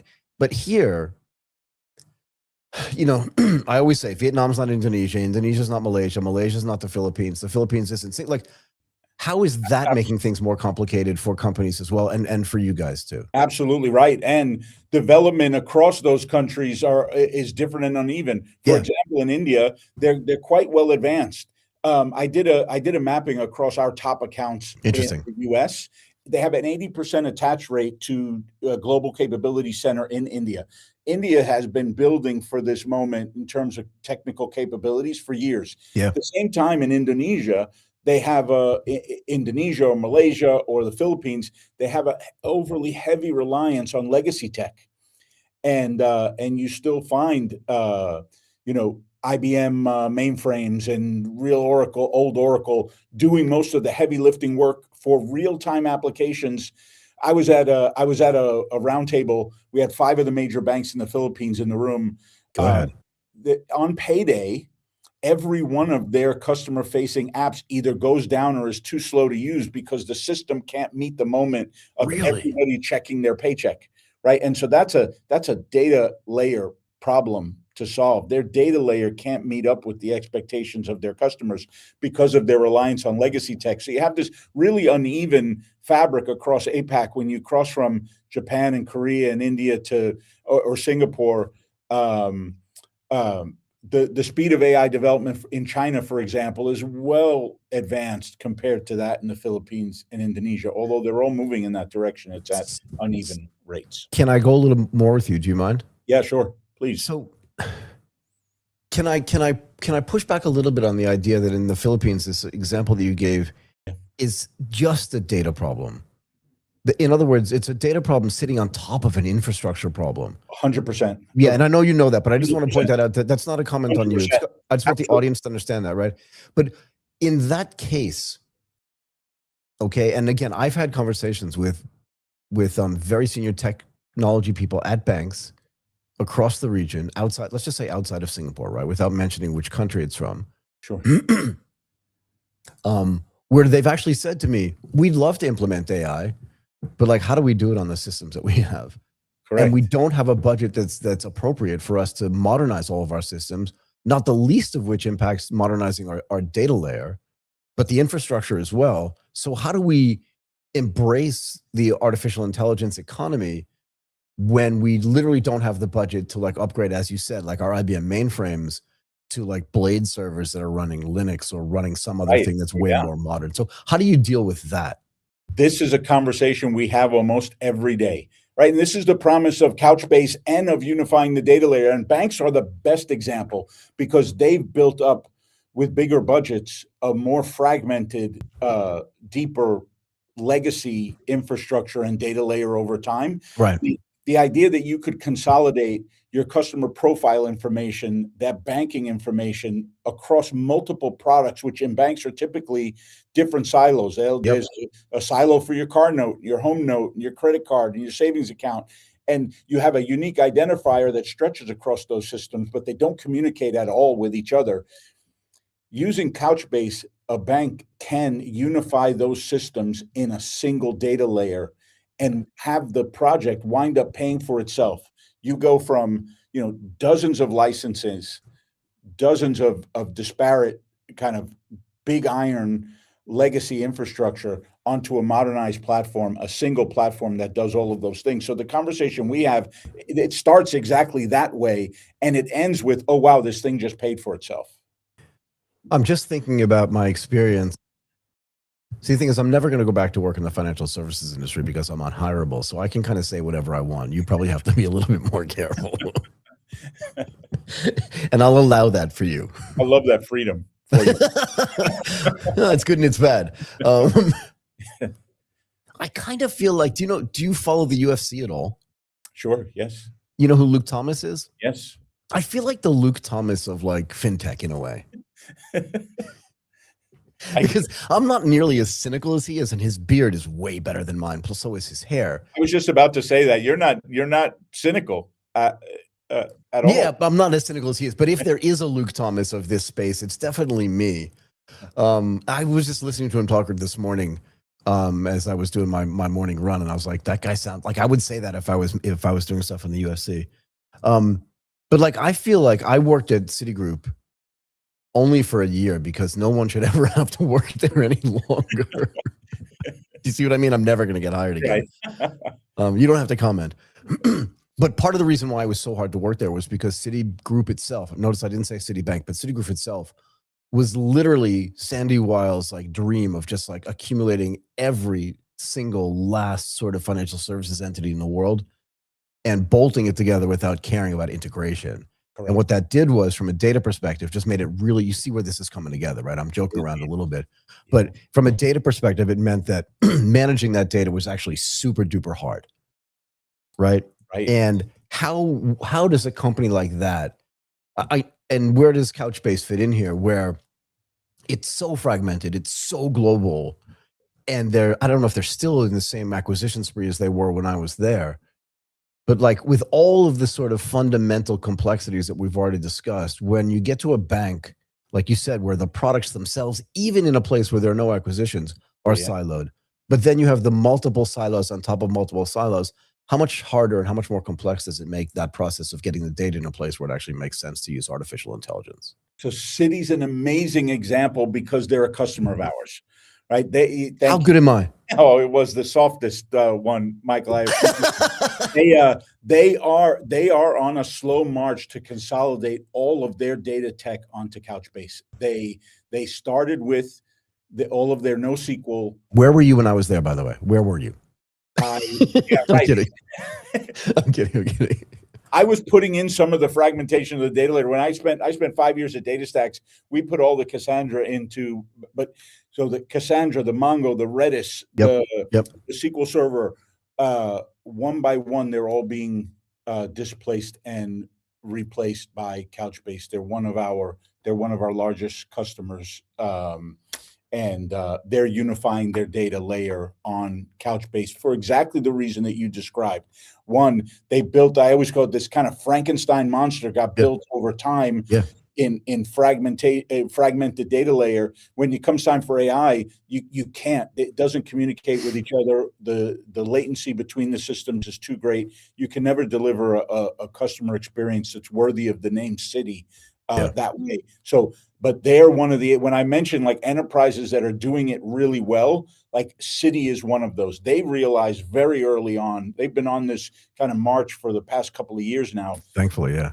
This was the problem first before they invested a ton in their AI development. And as they're modernizing their systems, they're delivering on the AI promise to their customers. So that AI deliverance to their customers, do they see, in my head, I see like this sort of agentic AI awakening.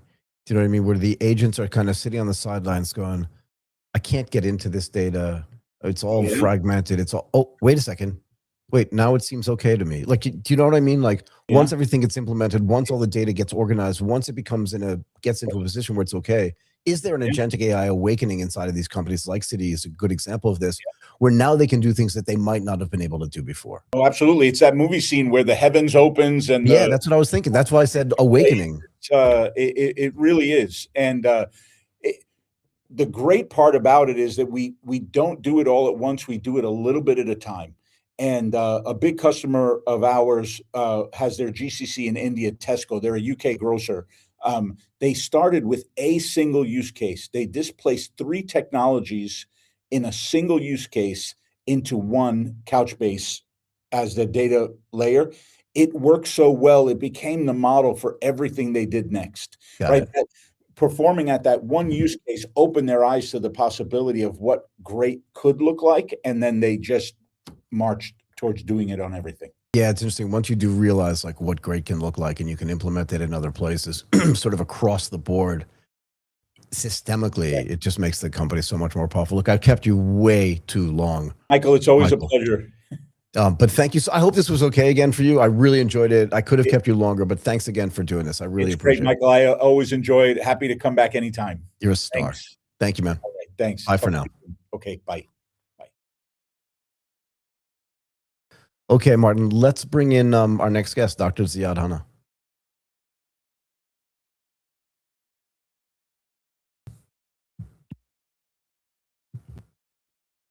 How are you? I'm doing great. What do I see outside the back window? Kind of beach. It's the now you're just showing off. Haifa. Now you're just showing off. Nice. Come on. You know, the weather today is gorgeous. Hot still a little, but inside is cool. Okay. Well, welcome to the show. It's great to have you here. We wanted to talk to you about how AI-driven engineering can help companies design complex systems faster and with greater confidence. But first, before we get to that in detail, tell us a little bit about the great work that Cadence Design Systems is doing. Yes. Well, Cadence is in the heart of the electronic system design for years. Basically, we are kind of like the pillar in providing tools, capabilities, IPs, know-how, working with all the companies in the world, you know, and supplying our services. And basically, we are empowering the whole chip design industry. Yeah. So we have been working for years on what we call it design for AI, meaning that, you know, building chips and solutions in silicon for compute, and, you know, from early days of CPUs, GPUs, and what you call it accelerators these days for AI, TPUs, etc., etc. So, and this is we have been doing a great stride for many years in building these systems and enabling tools, EDA tools and IPs for that, you know, leveraging all the concepts of parallelism, cloud compute, algorithms, abstraction, reuse, and all these nice techniques to enable this silicon. And think about what the silicon can do today in the chips in your hand, in your phone, basically like a supercomputer that we had few years ago in big buildings. So things making great progress. Now, the fact that the compute is becoming so capable to run agentic and agent from AI perspective, this is great, because the AI has been around for many, many years, since the 60s. Yep. But the compute but not like this, though. capable. Yeah, the compute wasn't there to be able to handle it. Neither was the now throughput, the compute is there. Now we're asking what we do with Cadence, besides enabling the chip design with our tools and IPs. So we are doing now AI for design. So I've been working on design for AI, now AI for design, and how AI can be augmented in our solutions to give productivity in scale, meaning So that, you hey, segued perfectly for me. yeah. How is AI and how is this work that's been going on since the 1960s? And I'm glad you said that, actually, because I think in most people's mind, in a lot of the listeners and viewers to this show, they're just thinking, did that guy just say the 1960s? Because they believe that AI was like invented. I think most people would think that AI just like was something new that somebody came up with, like, 6 months ago, or more realistically, like 3 years It's ago. been around for, the first was from Turing, Alan Turing, he invented this, the Turing test, meaning that if you give a question to a machine and to human, and you are unable to distinguish the answer from the machine or the human, meaning that the machine is doing something intelligent. This is the Turing test from the 60s. Okay, but but you bring up a really good point. Do the models normally pass? Do these LLMs actually pass the Turing test? In other words, are humans hallucinating? Are humans hallucinating as much as the models are, or vice versa? In certain areas, yeah, you can hear, the even ask questions and get the answers, and you sometimes don't distinguish between the answer if it's a human asking you or the machine. The voice, fair enough. LLMs, the modality, LLMs with all kind of content generation. Sometimes creating a picture, and sometimes it's unable to distinguish between the real artist or coming from a model. So on how to leverage AI for the chip design is basically is what we're doing these days. Yep. Tell me, how does that work? We believe that in a few years we will do this autonomous design basically by AI. Give it the spec, the ideas from one side, and get the results coming from the agents on the other side, and making huge productivity boost. So I'm gonna have to ask you this because of the way you stated this. Your senior most engineering team, how much autonomy do they have from a design perspective?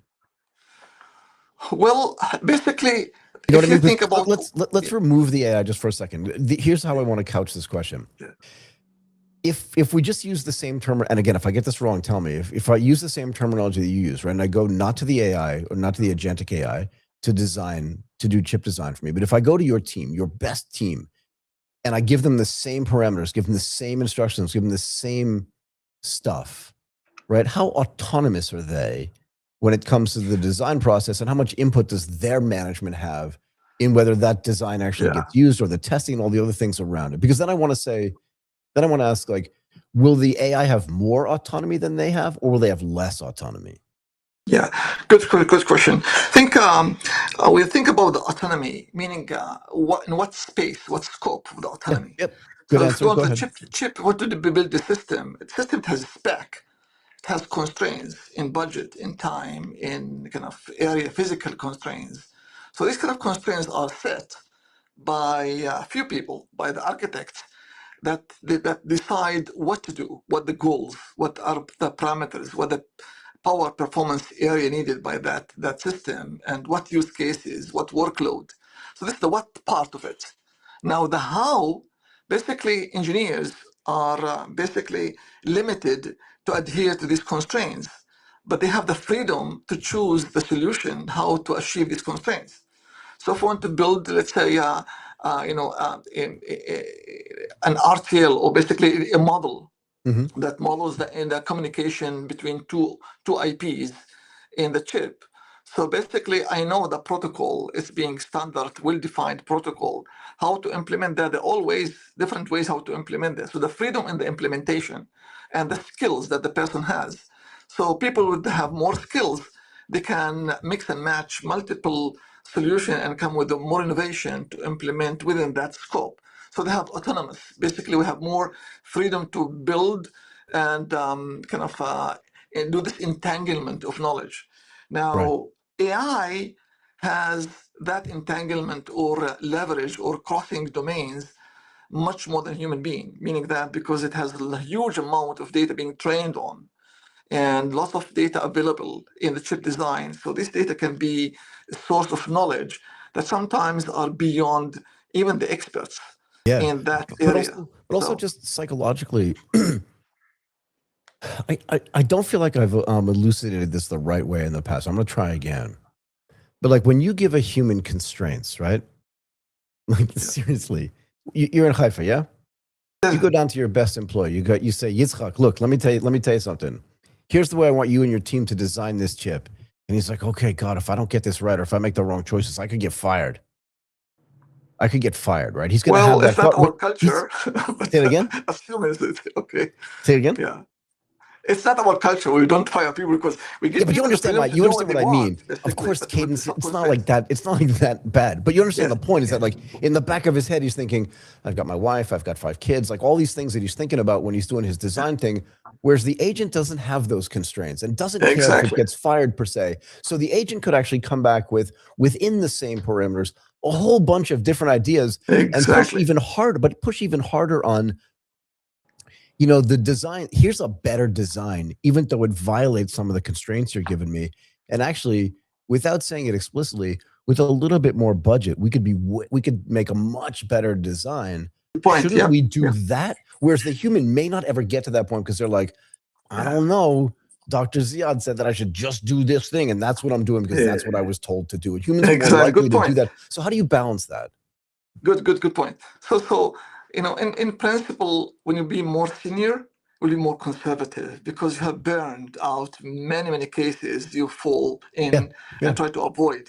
So senior people have more constraints and kind of conservative, so try to go to the known path and maybe impact some of the options to choose.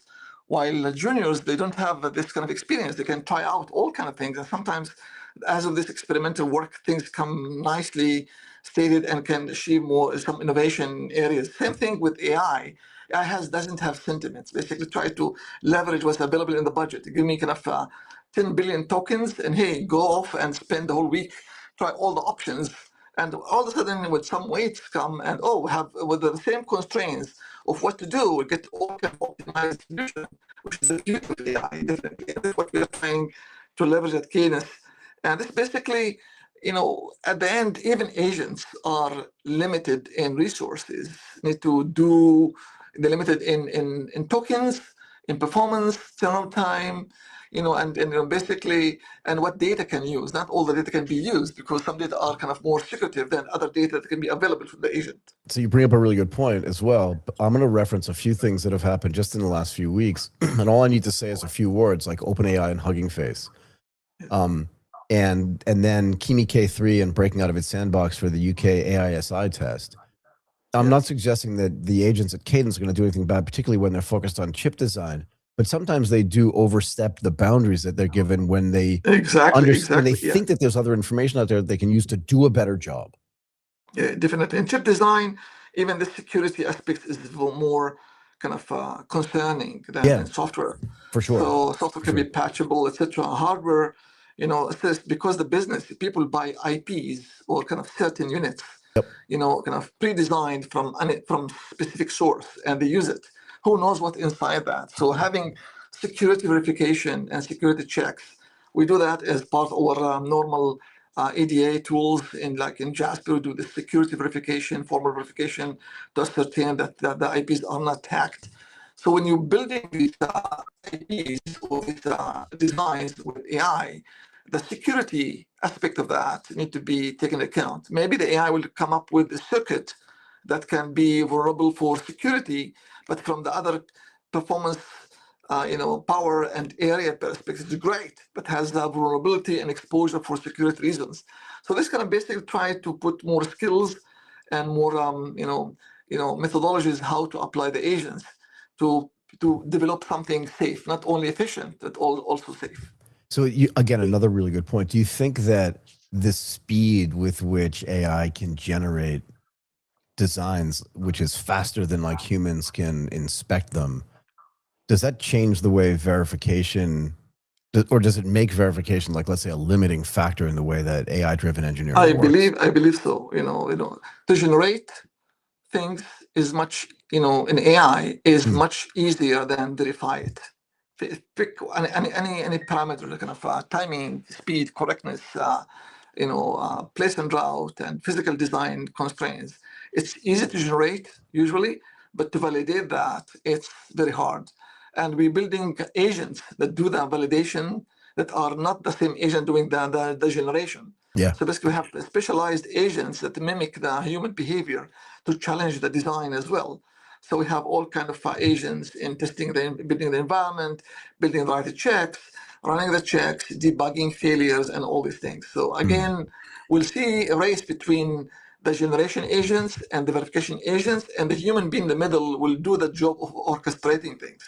Okay. So that the job becomes even fun for engineers because they will focus on high touch tasks, not the easy ones. The easy one can be done by the AI easily, but the high touch is. So before I let you go, dig into that a little bit deeper for me. As the agents become more involved in the design process, well, how does the role of the engineer change? And then I'll let you go.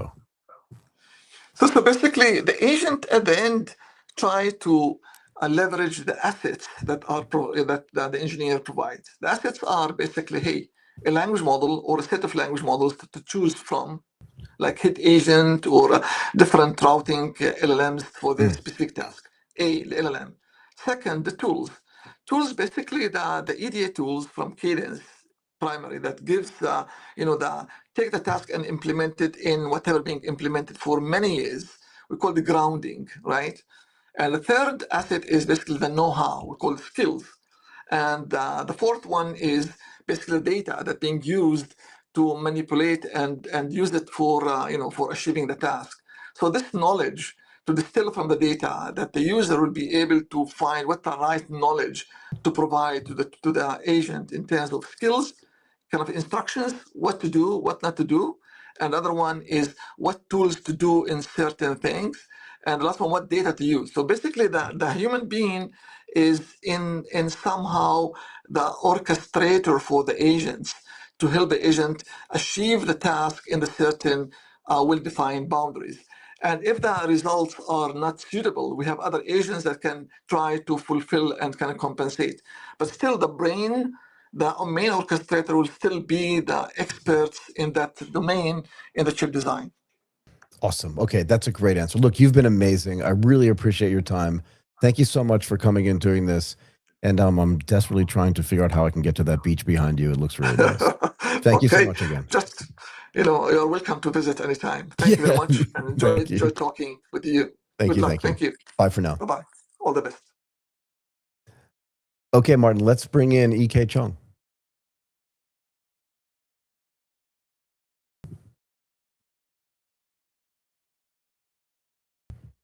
EK. How are you? I am super duper, man. How are you doing today?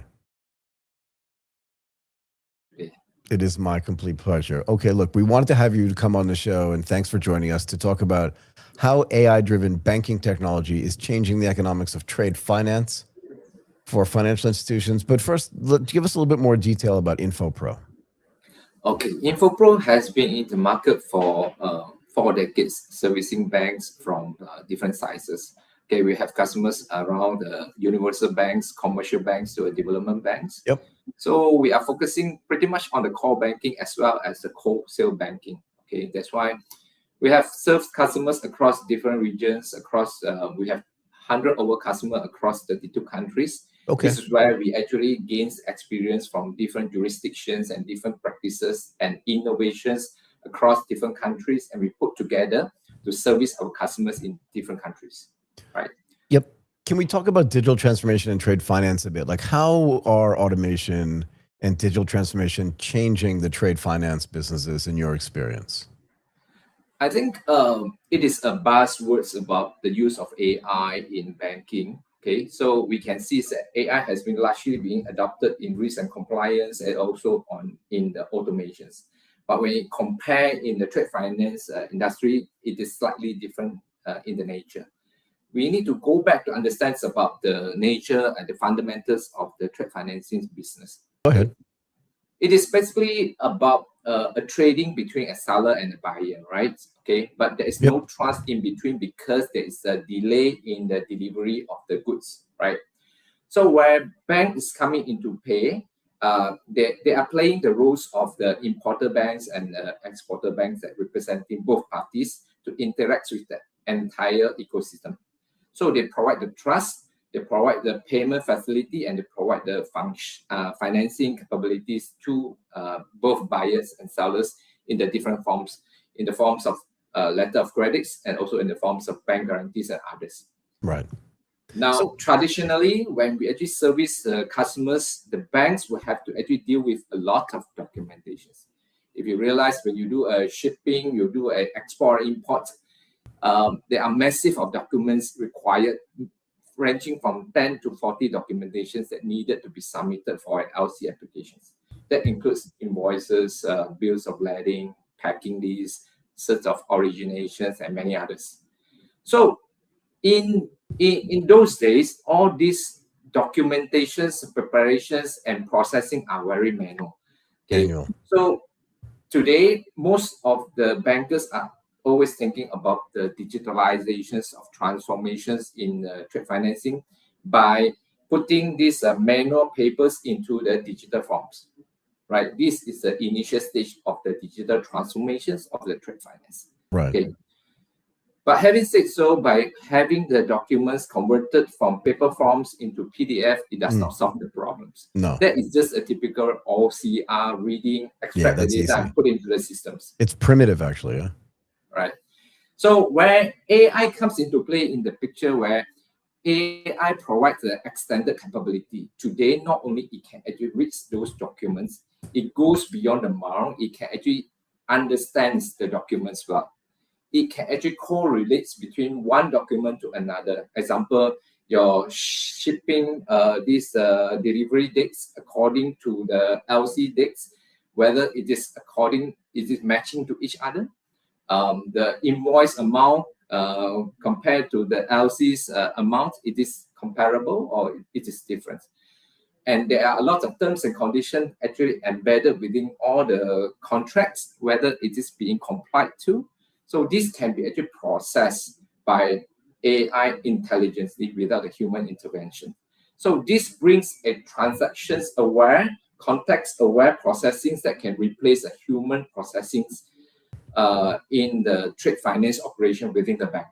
And this brings tremendous opportunities to improve this cost of service from the bank's angle.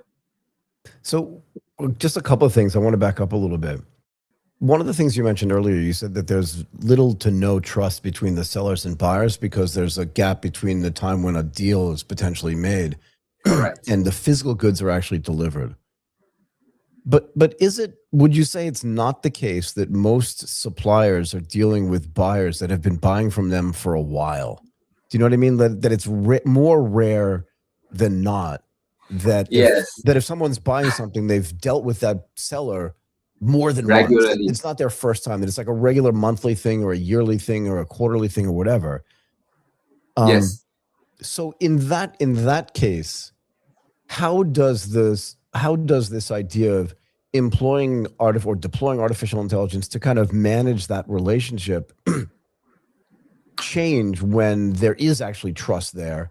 And then what are the barriers to be able to do that, both from the buyer side and the seller side? And where does the bank fit in here? Before we go further to this, actually the trust issues actually happens in between. Is like what you explained just now. Probably there is a trust between the seller and the repeated buyers in this case. Yep. But from the financial perspective, there's lack of evidence or lack of confidence that they won't go defaults because all the tradings may involve financing, right? So the buyer may actually take certain finances and then they will need to give a confidence to the banks that they will be able to receive these particular goods. It can be oil, it can be anything, it can be vehicles, right? Got it.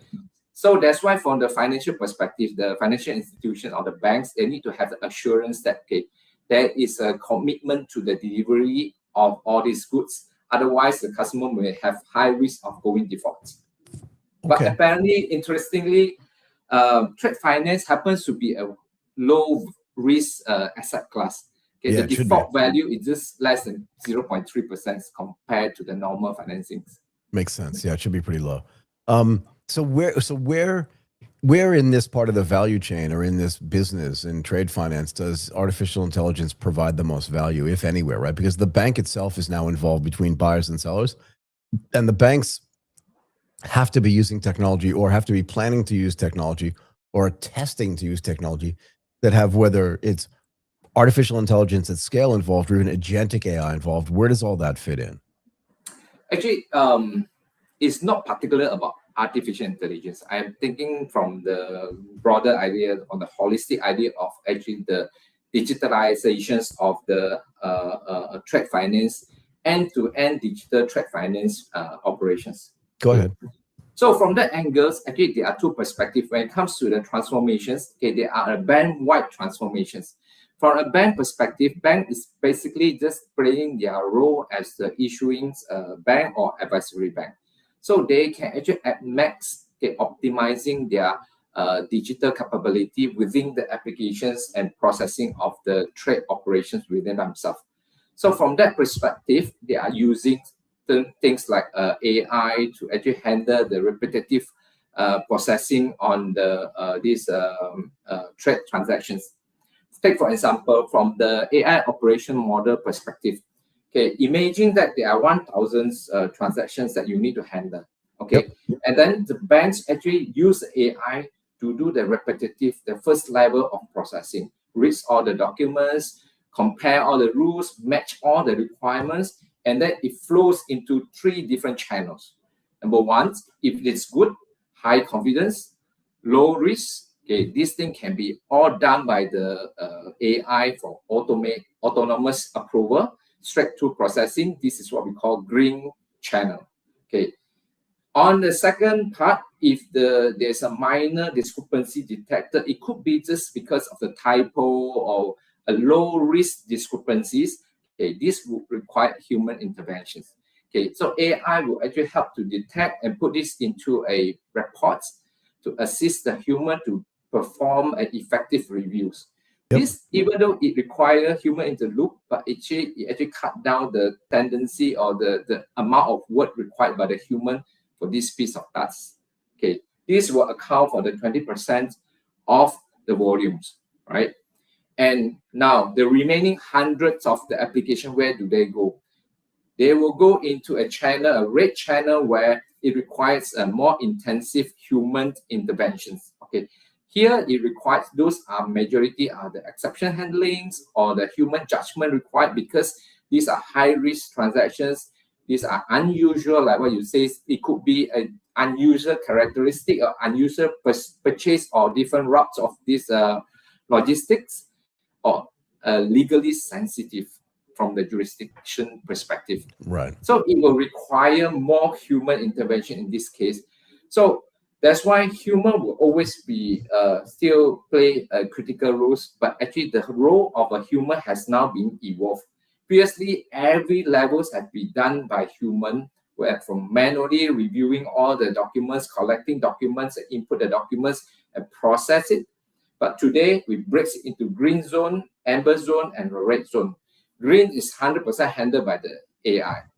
Amber is 80% handled by the AI, complemented by human review. And finally, the red one is still a 30% complemented by AI, but you require human to do the judgment and the exception handling. Right? Got it. Are you seeing, so if fundamentally trade is cross-border, are you seeing different countries and the companies inside those countries handle like trade finance and their application of new technologies to their trade finance businesses, particularly from a banking perspective, different from country to country, or is it relatively uniform? It's different. This is another point that I wanted to share in a way that from our experience, because we service customers across different regions, different countries. Different countries, we have seen customers in Singapore, Hong Kong, Cambodia, Malaysia, Africa. Even within the same countries, different banks will have a different trade finance maturity.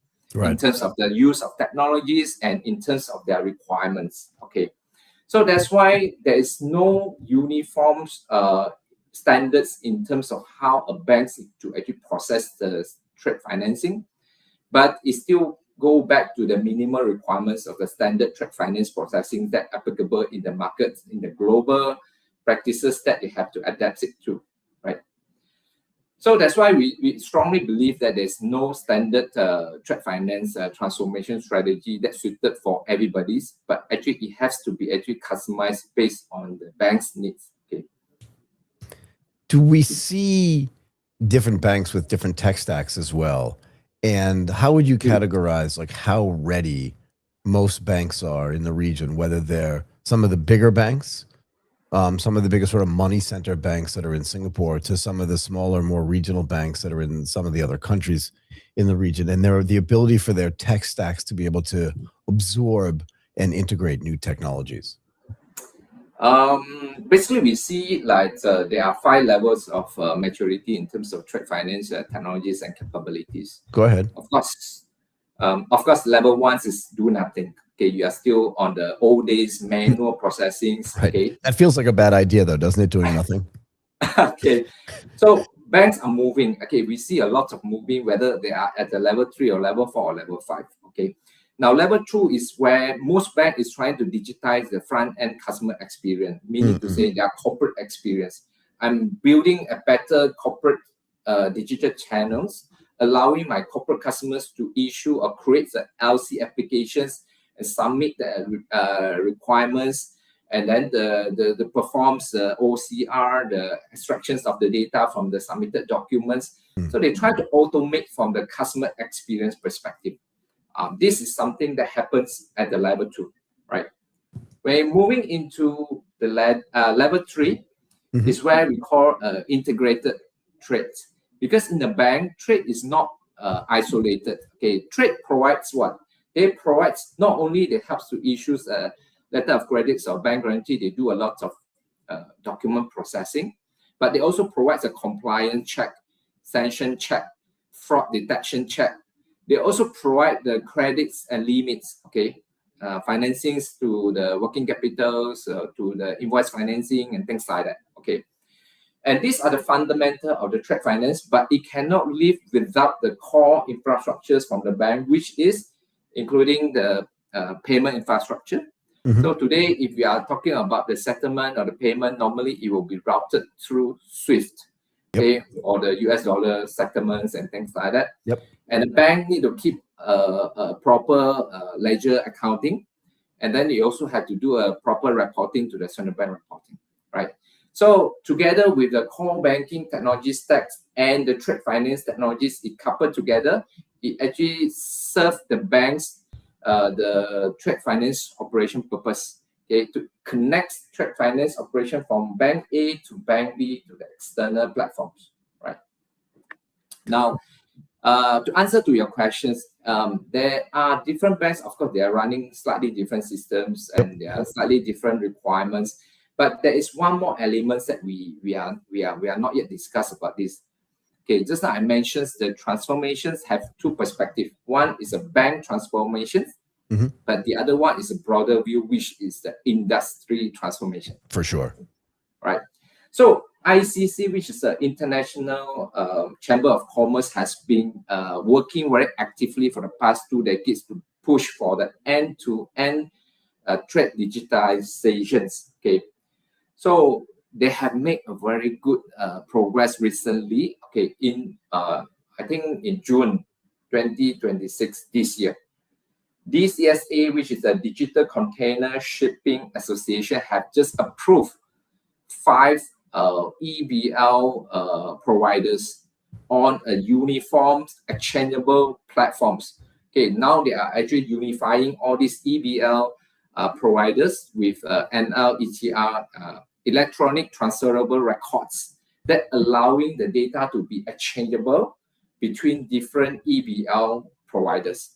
Okay, and the banks can actually connect to all these EBL ecosystems, and then the entire trade finance ecosystem became more inclusive. Okay, So this is the way to actually promote the uniform and standardizations and eventually to create an interoperability among the trade finance operators. Okay. Before this, without having this interchange data availability, even though one bank has digitized your internal processes, you can speed out your LC processing, reducing from 2 days to the 10 minutes processing, but yet you are still bound to a delay because of your corresponding bank that using a different technologies that cannot read and understand your data. So they had to fall back to the manual processing. But with these uniform standards available from the NLETR, so this provides a seamless channels allowing them to perform the same day transactions. So that is a major milestone achievement this year done by ICC. Got it. There's a lot going on there. Okay, EK, I'm going to thank you so much for coming on and doing this today. I really appreciate your time. I learned a lot, and hopefully you had as much fun as I did doing this. Okay. Thank you. Thank you so much, man. It was great to have you. Yeah. Okay, Martin, let's bring in Nedved Yang.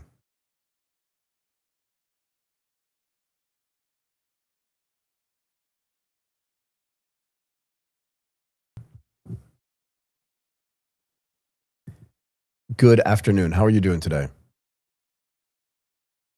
I am super duper. You are in Singapore, yeah? Yes, Singapore. We just gone through our national day, so that's why we're in a holiday mood. I know. Can I tell you something? Just it's a little bit off topic, but I think about Singapore's national holiday almost every year, and I'll tell you why. Singapore and I are the same age. Whoa. Yeah. So when my first time in Singapore, and I didn't realize this the first time I was there, but the first time I was in Singapore, it was a very young country. Yes. Because it was 36 years ago. Yeah. I didn't realize that when I was there. And then I watched, and I'm like, wait a second. Now that I know that it was born a little bit after I was, I'm like, wow, it's made a lot more progress than I have. Amazing progress in the past 61 years. Come on, Singapore's amazing. It's just amazing. Yes. And maybe it's hard for Singaporeans to know that, although I think you understand it, but I'm just saying it's kind of amazing. I wanted to thank you for coming and joining the show. I really appreciate it. Any time that somebody takes time out of their busy day to come and help us learn something, I really appreciate it. We wanted to have you on to talk about a bunch of different things, but not the least of which was how intelligent and digitally integrated venues are changing the way event organizers operate and create value. Maybe you can tell us a little bit about the important work that Constellar Group does before we dive into this in detail, yeah? Yeah. So I think for Constellar, we actually operate the biggest MICE places in Singapore. So in the past few years that we have been done quite a lot in terms of digitalization.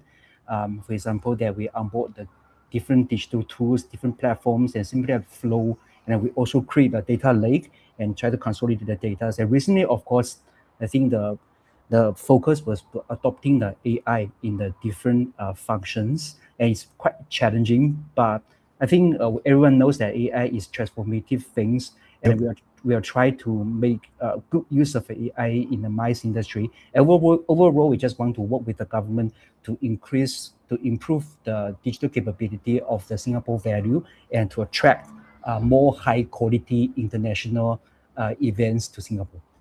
Yeah, I mean, I don't know how many more high quality, high value events you can attract to Singapore unless you create more days in the year, because there are a lot of great ones there. What drives, like, what are the digital priorities? So you talked a little bit about AI and data. Maybe you can talk about how all that stuff gets integrated and where it fits in and why those are the priorities right now and why they matter and how they make you guys more efficient and more effective.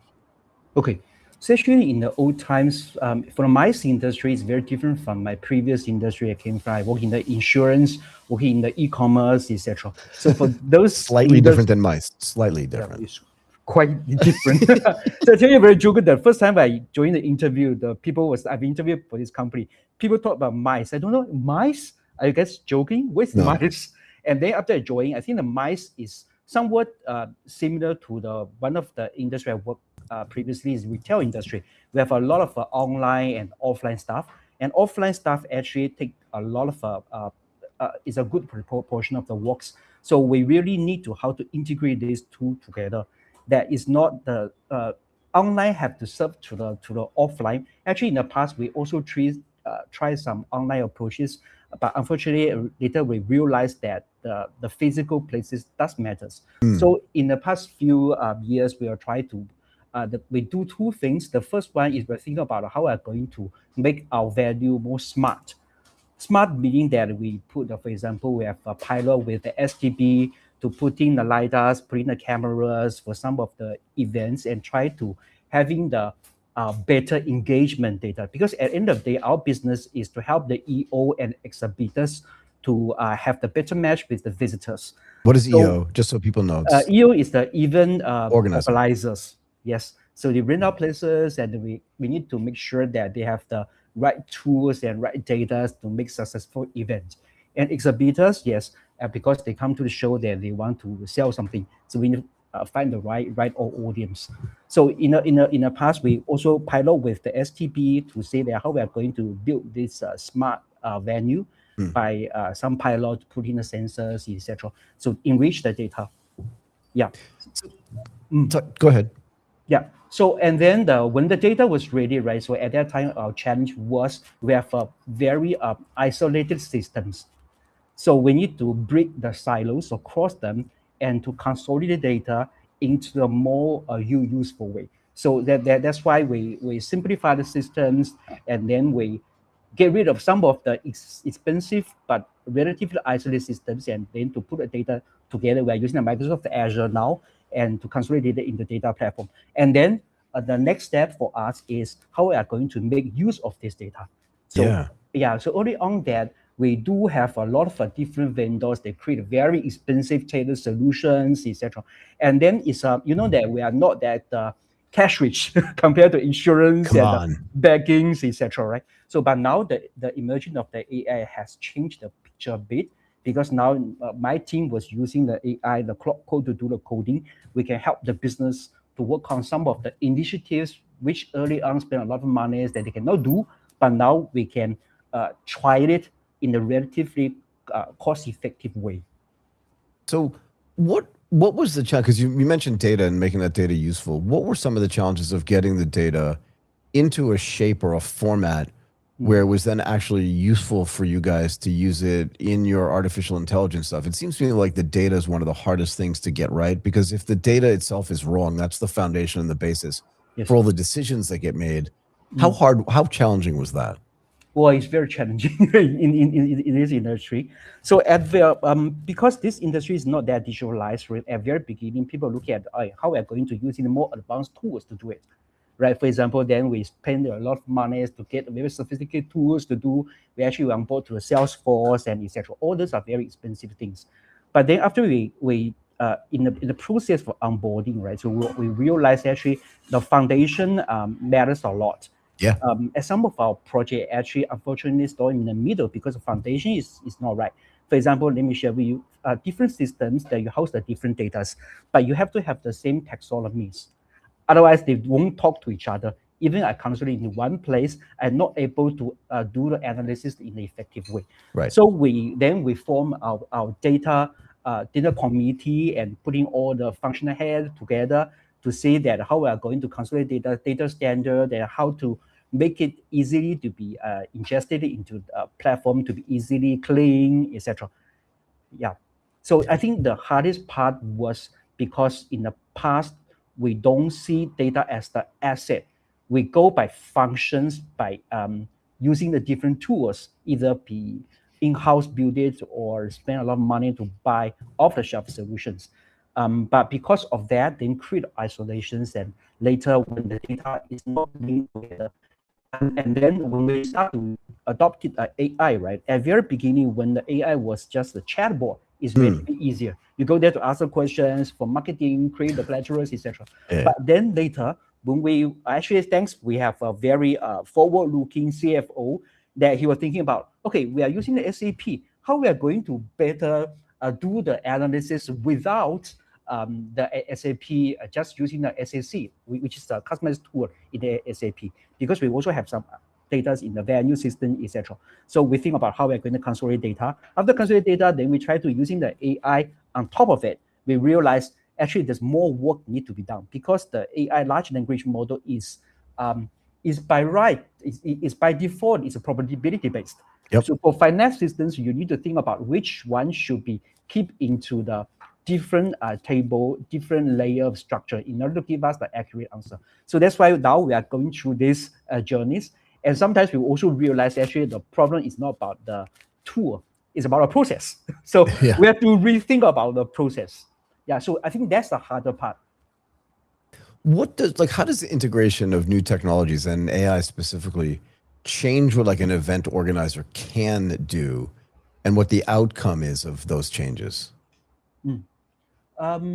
Okay, maybe the two initiatives that actually we are doing now. So previously, like I mentioned, we are working with the SDP to pilot to put the different lidars and cameras in the sensors on the floor, right? So I know that like when people walk around event venues now, like floor traffic, foot traffic is being measured, which is actually interesting, right? Like who walks past which booth, like I presume it helps the vendors, the event organizers determine like where booths should be placed, but also how much those booths should cost in relation to other booths as well. Because if more foot traffic is there based on where the food is or where the meeting spaces are or where the coffee bar or whatever it is, that booth somehow becomes more valuable, if that makes sense. And that, do you also understand like the optimal size of a booth? Because sometimes it feels like, oh, my booth is like 1,000 square meters. I know that's not true, but you know what I mean? Like it's so big, I could put a house in there, but that's probably too big. But maybe if it's just 10 square meters, it's too small, even if it's in an optimal place. Like what other things are we figuring out because of artificial intelligence and the implementation of better data organization and better technology? Okay. Yeah, it's a very good point. So at the first level, right? So it's more for event organizers to see how they are going to put a booth, the booth size, where got more traffic, etc. But once we have that to be integrated with the registration system, then that service can be enriched a lot. Not only to know that how many people show into certain areas, but we also are able to know that for any particular booth, that who are the visitors, and for those visitors, what are their profile, and then what are they looking at. So then for the event organizers, actually they can sell the better package or better services to the exhibitors. Right. So for these exhibitors, they can better targeting the interested the visitors and then deliver the right message and try to match them better. So that's and then in order to do that, right? So the AI, obviously, the first thing is AI need to have the cameras and then have the lidars to identify who you are. And secondly, there will also some of the vendors where the partners we are working with, they are also using the AI to generate the numbers and then try to do the better segmentation of the visitors to your booth. And then later they can package together in a way that we can sell as either the media package, etc. So to help them to activate, help the exhibitors to activate the visitors.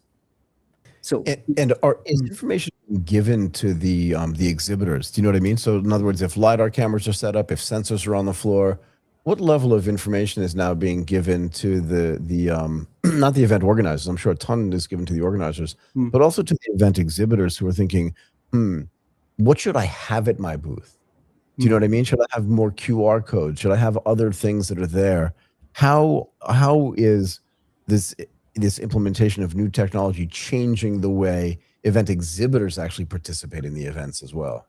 Yeah, I think for the event exhibitors, that obviously they need to know that who visit their places, and especially for sometimes a lot of people visit their places. The old way is we have to scan the QR code in order to get their contact. Yeah, considers that needs. But in some of the event, right, some of people they be just passing by, they spend more time looking at your product, but they may not scan your QR code. Yeah. So through this technology, then we can tell you that who are those people who are more potentially interested in your product. At the same time, for the people who may not visit your booth, and because they are let's say, seeing a similar product, etc. So it's also very useful information for you to later to reach out to them. Is there a way? So are you doing face recognition or badge reading in real time? So we are not doing it now, but in the STB, that pilot, right? So it's the mix of LiDAR and the camera. Yeah, but LiDAR is a really powerful camera. LiDAR, I believe, are the types of cameras that Google and even Apple was using to drive around on cars, right, to do the mapping that they were doing. So they're very, very useful and really powerful. It would be curious to see like what the impact of having those cameras throughout a venue.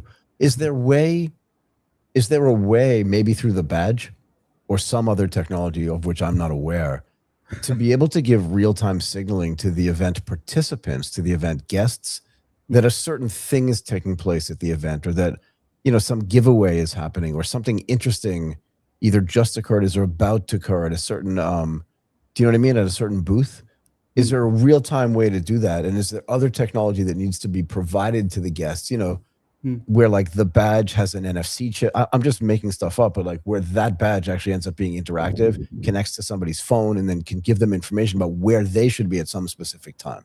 Yeah, it's very good, because previously I think most of them just we tried the application. The application is very natural one. For example, after you do the registration, you go to the event, right? So there's some sort of a event engagement application you can download. So when the certain event, the maybe certain event happening, etc., in certain booth, then the push notification will send to you. But problem for that is that actually the download rate was quite low. Yeah, so that's expected though, right? Yes, yes. So we will always think about that. What is the better way instead of the application downloading? Just now you mentioned the badge, etc. Actually, in the STP pilot, the first one we tried was token, the NFC token, the Bluetooth token. But Bluetooth token, the problem is that actually, like you say, there's no interactivity there. No. And also, second thing is quite costly. So after event, the people need to return the Bluetooth tokens. So that is probably one of the reasons why the first pilot was not successful. We think that it cannot be operationalized. So then later we find the LiDARs and the camera in the second trial actually is more effective. And in order for you to have some sort of a real-time interaction with the attendees, right? The first thing that happens, you have to have the registration system integration, because they are not going to just register for this kind of particular features, but they have to do the registration through the red systems. So that level of integration we have to do with it. So actually, in my in a project we are planning now, right? So after we put these LiDARs and put these cameras in one or two of our halls, then at least we have a basis able to track the people. Then secondly, we need to think about what's the better way to interact with them, and also that what kind of how we're going to package this data to the event exhibitors so they can make full use of it.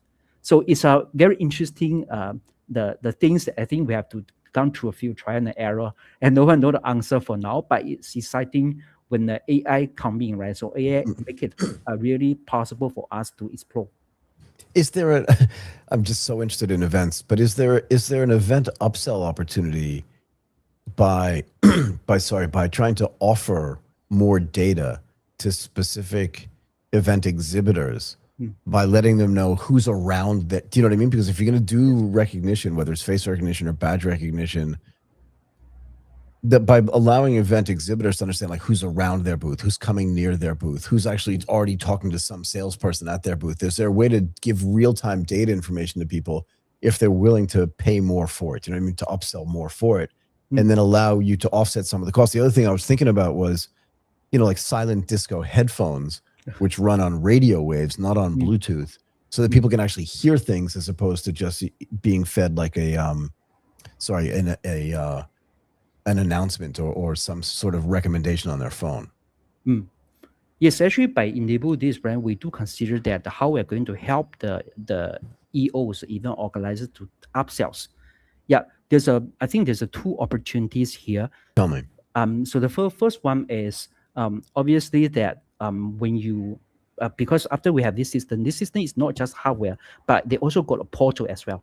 In this portal, which is developed by our partners, this portal because it's integrated with the reg systems, then they should be able to give the exhibitors about information about who the people visited them. Of course, we are not going to share the PI information to them. PI information to them, but they are able to know that who are the people visit, or maybe spend more time on the booth, so they can activate them through some EDMs or send some send down some message. It could be real time or could be the 1 day, especially for a few days event, right? So after first day, after the second day, they can send in some messages. The second thing we are looking at is after the event, because some in the past we see this event as more transactional. That means when you come to the event, we engage with you. But actually, this, if you look at it, this is more than the event time. So after the event, we're hopefully that we can work together with the event organizers to think about whether we can do some media packages so we can sell, we can help the event organizers to target the certain groups who show the interest in the relevant product during the event. Yeah, I mean, we can help you with that at the Asia Tech Podcast if you want to do if you want to upsell media. Yeah. We're definitely organized to be able to do that, and we've spent a lot of time thinking about it as well. And it's one of the reasons why I'm asking you all these questions. A little bit more follow up. Again, just an idea, but like, you have this experience when you're at an event where you're walking around and you see somebody that maybe looks familiar to you. So I'm closing my eyes because I'm trying to get the right thought on this. And maybe like their badge is backwards or it's hanging in the wrong place, and you don't want to be so conspicuous. Do you know what I mean? Like looking at their badge and going, "Oh, Bob, I used to work with you," or "Lisa, we used to be at Morgan Stanley together." Is there a place for like maybe more advanced technology? You know, the firms like Snap and Meta are working on glasses that have AI capabilities in them. Is there a way to do that at scale? It's a little bit expensive today, but are we thinking about this as well? We can give way more information to sort of the event participants so they know what they're doing as well, and they know who's around them, so that they can more efficiently network and organize their time too. Do you know what I mean? And even just walking past a booth and being able to look up at it and think, okay, this is what this company does that I have not heard of, but now I know what they do and I want to talk to them. So I have all this information in my glasses or in some other mechanism. Right. Again, you're not giving away personal information, but you're just giving away company information. So I don't have to go ask somebody and bother them if they're already with another client. Do you know what I mean? To make it way more interactive. Yes. Actually, it's a very good idea, but we haven't. I'm filled with these ideas, by the way, and I'll give them to you for free. So don't worry about it. Yeah. So maybe just one day the Meta glasses has become popular, then we can be part of one application in that ecosystem. So where that so if other people are wearing them already, right, they can get more information. Yes. Yeah, that's kind of interesting. What other stuff are you doing in the AI space that we should know about? And what is the impact, again, on not just the event organizers themselves, but what's the value that it's providing to the event participants and the event exhibitors? So now I think that in terms of the AI, right? So it is two parts. One is our internal adoption. Internal adoption is basically help the finance team, then help the sales team to generate the leads, etc. Then we also are working together with our operation team because the Singapore Expo is the most sustainable venue in Singapore now because we have solars, we have all these more advanced system sensors, etc. So we are also using the AI to consolidate these data to create a dashboard, so to monitor it and can take some actions based on the data. So that's the more for our internal purpose. So for the external purpose, I think it's just what we are talking about, to having more data, have more to let the event organizers, event exhibitors to know what's happening on the event itself. And we also have some marketing piece, but since we have actually for Constellar, we divested our event organizing business. So now we are more a venue operator. With our marketing is using the AI to do the better segmentation for now. So what does that mean when you say you divested your event organization business? What's the difference between that and the event production business? Okay, so in the old times, the Constellar, actually we have two major business. One is the event organizer, then there is the venue operator, is the operating arm of the Singapore Expo. But in the past few months, actually some of our events were sold to some other people's. So you ran your own events. Constellar did events. Other than just like running the event physically, you had like your own series of events that you're doing, and you just divested those. Yes. Got it. Okay. Yes. Got it. So can I ask you this? As you get more and more sort of data oriented, as you get more and more experience, as emerging technologies like artificial intelligence become more and more part of the event experience, how do you work together with event organizers to kind of change the way, to change the way events are actually produced? And I'll tell you why I think about this. Sometimes I feel like there's not much differentiation between I'm just going to pick events out of thin air, right? And both events are good, but there's not much differentiation in what's happening at these events. Let's just say Token 2049 and the Singapore FinTech Festival. One obviously is much bigger than the other, but it's booths, food, big stages. As you gather more data and see the things that event participants actually enjoy doing and where the sort of networking and business is starting to get done, how do you see events changing or the data being used to change what an event actually is over time? Or are they in their optimal format already? I think it's different. There's many opportunities we do need to explore together with the event organizer. For example, just now I share with you that we build a LiDAR. In the future, we build a LiDAR and a camera, etc. What we want to do is have such capabilities can provide it to let the event organizers to see more things through these data. So currently, they cannot see that. Yeah, they can't see that in real time, you think, or after the event?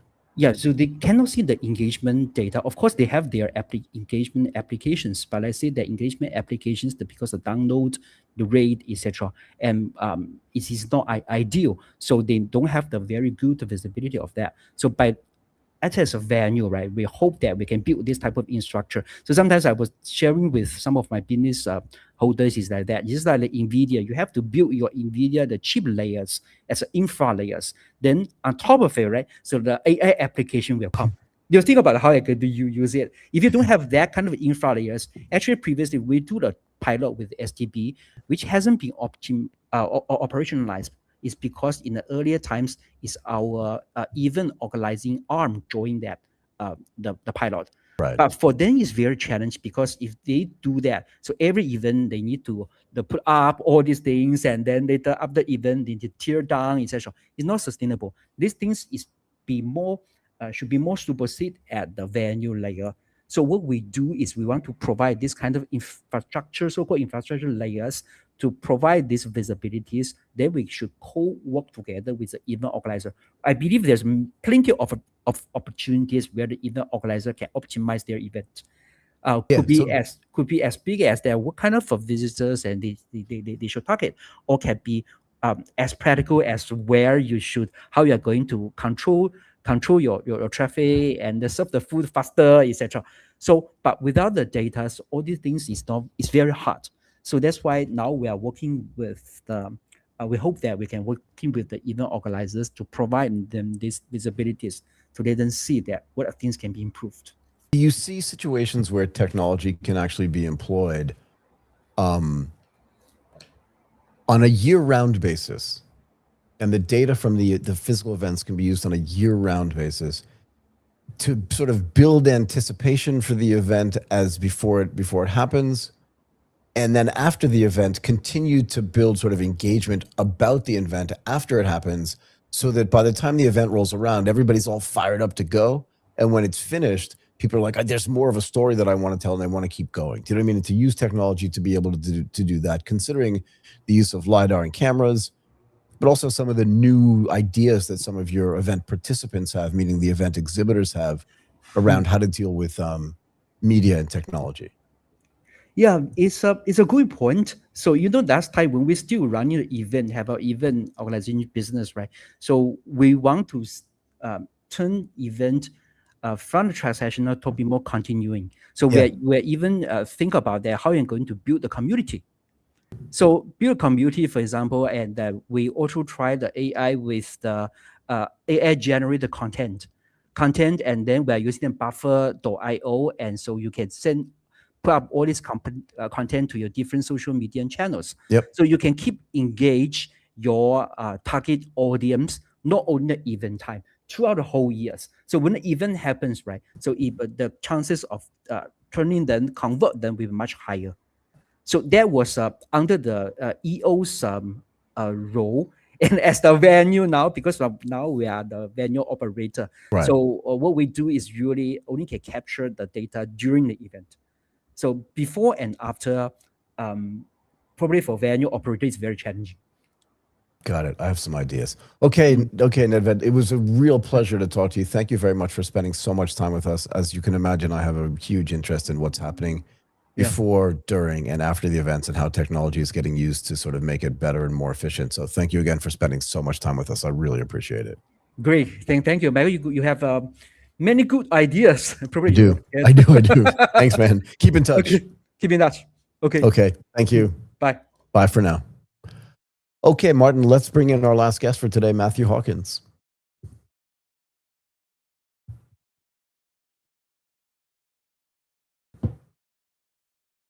Hey, man. How are you? Yeah, I am super duper. Where are you based, just out of curiosity? Oh my God. What are you doing? What time is it there? It's only 9:20 in the morning. It's quite okay. It's not that bad. Yeah, it's not too bad. Okay, Matthew, look, it's great to have you here. We really appreciate you spending the time to come and talk to us. We want to talk with you about how AI-driven workforce development will improve the resilience of critical digital infrastructures, but maybe you can talk us a little bit first about Uptime Institute and where everything that you're doing fits in. Yeah, absolutely. So I work in the education division for Uptime Institute. So I've been doing education in our industry now since 2005. So for 21 and a bit years, I've seen a lot of change in the industry. A little bit, yeah. Yeah, a little bit of change and sort of moving from, what used to be called computer rooms through to being data centers as we know and love today, and into AI. Sorry. I had a computer room when I was at Morgan Stanley. That's why I'm laughing, because there was a computer room. It was small, but like it was there. Yeah. Anyway, sorry, go ahead. Yeah, so we've seen the change of that and the move into, to data centers, into hyperscale, and now into the movement for AI and whatever sort of terminology you want to refer to it, whether you're talking about an AI facility that's doing LLMs, or whether you're talking about utilizing of AI for your operational running of those facilities. I think I'm just going to keep saying computer rooms when I'm talking to you. It's way more fun that way. Absolutely. Well, that's what they are, right? They are. They're just rooms with computers in them. Isn't that all they're doing? Exactly. Oh, man, that's so good. So how are organizations, because here's the thing, and I always like to put this into context before I start these conversations, but like agentic AI, I feel like has been around forever, and yet it's only been around for like the last 6 months kind of thing. Do you know what I mean? There have been ways to use it, but not in the same way that we're using it today. And it's just systemically and infrastructure-wise, like it hasn't been possible to do what we're doing today. Definitely not like 9 months ago, or I would say 10 months ago. But how are organizations, from your perspective, thinking about or approaching like workforce development, so training, as AI reshapes computer room operations or data center? I'll be less funny now. Data center operations, right? Because it's fundamentally different what's happening inside of these places than when literally I got up from my desk at Goldman Sachs and Morgan Stanley in 1987, took a 5.25-inch floppy disk and went in to a computer room to boot up an IBM XT. Now you know I'm not lying. Sorry, go ahead. How are they approaching this stuff?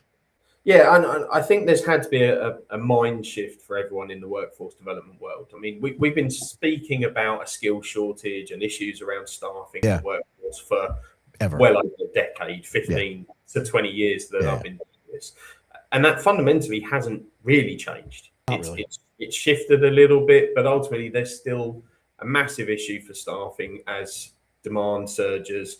And we're looking at record high levels of pipeline for build out of new facilities in, every region around the world. And Asia Pac is, I think, at a record limit of where that pipeline is currently. And we're moving away from the core sort of cities and countries into tier 2, tier 3 countries now, because we need to find somewhere that has the right space, that has power availability.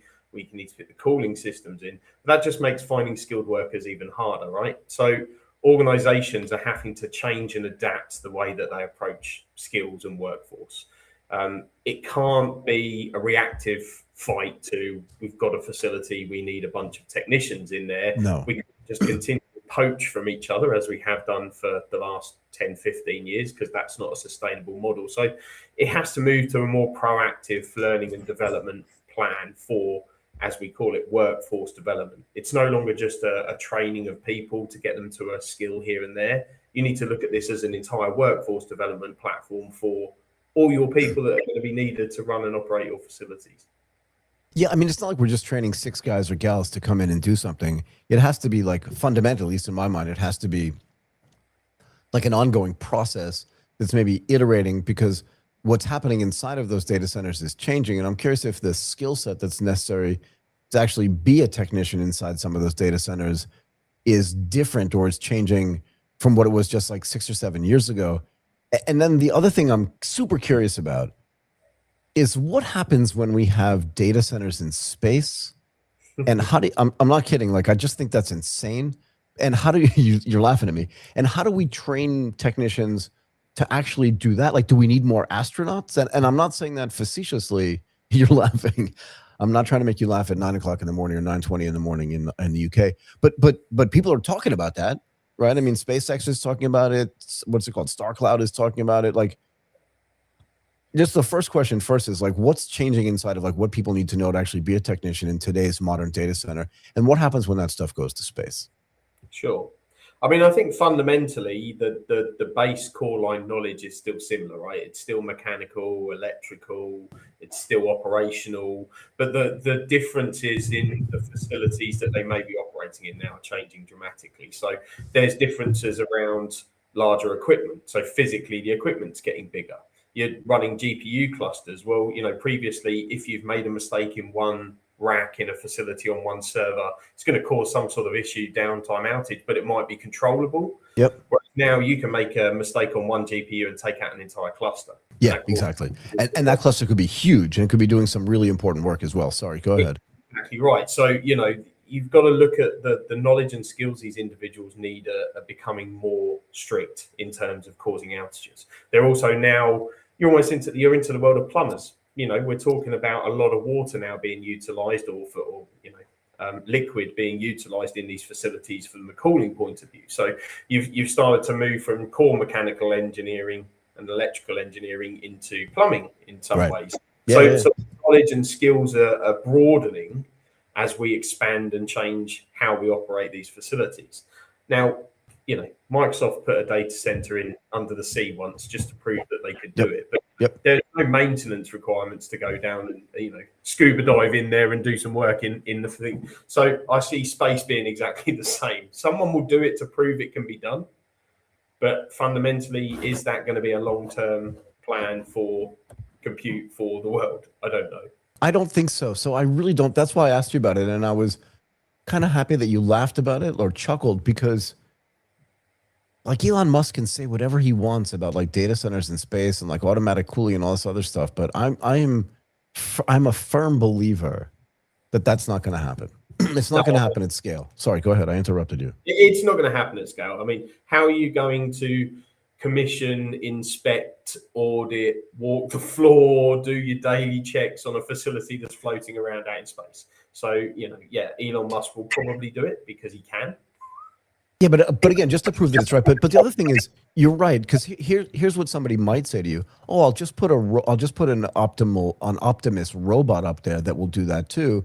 And then my next question is, okay, but how long is that Optimus robot's battery going to work? And second of all, who's going to do the maintenance on the robot? Do you know what I mean? Like, it's this circular thing that's just never doesn't seem like it's going to work to me. And I ask you again, not to put you on the spot, but because you're in that world. I'm not in that world, right? So you have a better view onto that than I do. And if you and I agree, in a way, it's like a problem for the guys that want to do it, because I'm just some random dude with a microphone, but you're a guy with like 21 years of experience. Do you know what I mean? So if we're agreeing, it's a problem for them. Do you feel like there's a geographical shift taking place where some of these data centers are going to get built, in the sense that maybe it's just easier to build a data center in Vietnam than it is in Tennessee? And if it is, does it also change the necessity to have even more training because there are fewer data centers that exist today? And I'm using Vietnam as just a proxy, right, for just a different place. I just kind of picked it out of thin air. But the training there is going to have to be even more aggressive because the skill set isn't there yet to do that. And that the plumbing and all the power management and even this sort of internal machine maintenance and technical work that needs to get done just hasn't been done as much as it's been done in other places. Correct, and that's happening all over the world, right? So, and Asia is probably one of the harder places because of how many different countries make up the APAC region, and the language issues and the different cultural issues. education they go through, all from school through to leaving to get employment. So Yep. it's going to become a bigger issue where, as I said, you move to a tier 2 location, tier 3 location, because there's power, because there's space, because they can get the right permits they need. Moratoriums on data centers are happening more regularly in different locations now. Yeah. Not just in Asia, but in Europe and in the US as well. So people are going to, and also they need more power, and power's become and has always been an issue. So they're going to go where the power is available to be able to build those facilities to operate and run them. So staffing is going to be even harder than it has been previously. And that's why they've got to think outside the box and become much more proactive in looking at education, career, workforce development pathways to bring people in at the bottom end to grow through their career with the organization and make sure they've got the right people at that operational management level as well from the top. So the whole ecosystem has to be looked at as a full workforce development program rather than training. I feel like we're seeing a rebalancing there, right? Where again, there may be, and there probably aren't enough skilled workers in the UK or in places where you're already doing the training. I mean, in the United States, but that there's less of a workforce available to do it out here. I mean, Frank, wait, give me a second. I'm getting a phone call. Hello? Yeah, Matthew's boss? You want him to move to Vietnam? He'll do it. It's not a problem. Yeah, he'll come. Sorry, Matt, I was just interrupted. Start packing, man. Right, that's happening a lot. No, a lot of people get those calls. Like the people with the skills at the management level are moving around more because they have to, because they're building new facilities elsewhere, and people have got to go and operate and run those and get them working in some way, shape, or form. But the biggest headache is going to be at the entry level, junior, mid-level staffing, electrical staffing, mechanical staffing. They're the harder levels, and that's what we're seeing in our recent reports that we've done in the industry, that they're the gaps that they're finding the hardest to fill. Yeah, because workforce mobility is different than technology mobility, right? Like, again, and I'm all joking aside, but it's harder to get you to move than to get the data center to move from somewhere where it already exists or could exist to a place like Thailand, which is very committed across the country to actually building more data centers because there's just a lot of available land. Power in Thailand is not a problem, to be fair, and neither is water. And I think it would be a great place to build more and more of these data centers. I just think it's going to be super useful. What changes when AI gets applied to the management of a data center? And what role do humans play there as well? Do their roles change? Is there something that needs to be in the workforce development space that needs to be taught to them that's different than what's being sort of taught to them today? Yeah, I mean, the utilization of AI in terms of AI in operations, doing certain calculations, doing certain workloads for you, that's already happening and has been happening for a little while. But the perceived benefits that we see in some of our reports that we've done recently and some of our data that we've had back from the industry is that, yes, the benefits to AI are being seen, but only 40% of those people that we've polled on it think that it's going to lower the risk of human error, for example.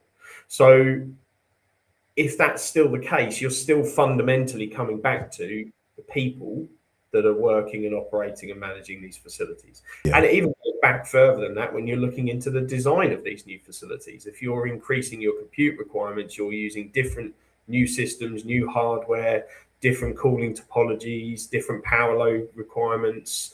So even from that point of view, you've got to look at the design and construction of these, as well as, so the workforce there needs educating to make sure that they're doing the right design, the right work, the right construction for then the operational. So the operational piece is just one part of the overall ecosystem for the data center industry. Yeah, for sure. I mean, like, the one thing that I can't get out of my mind is, how do you train people on the cybersecurity side, right? Right? Say that again. That's a whole other piece, right? Yeah, please. Becoming a massive, massive issue. Well, yeah, because one of the things that's happening, at least in Asia, is that you have these operational sort of international crime syndicates building their own data centers. I'm not suggesting we should do the training for their workforces, but what I am suggesting is that they're massively increasing the amount of risk that it's involved in cybersecurity. And when they see data centers start going up, they at least know where the targets are. And if the workforce inside of those data centers is not properly trained, they're just a much more risky place. Is that a fair contention? Yeah, I think so.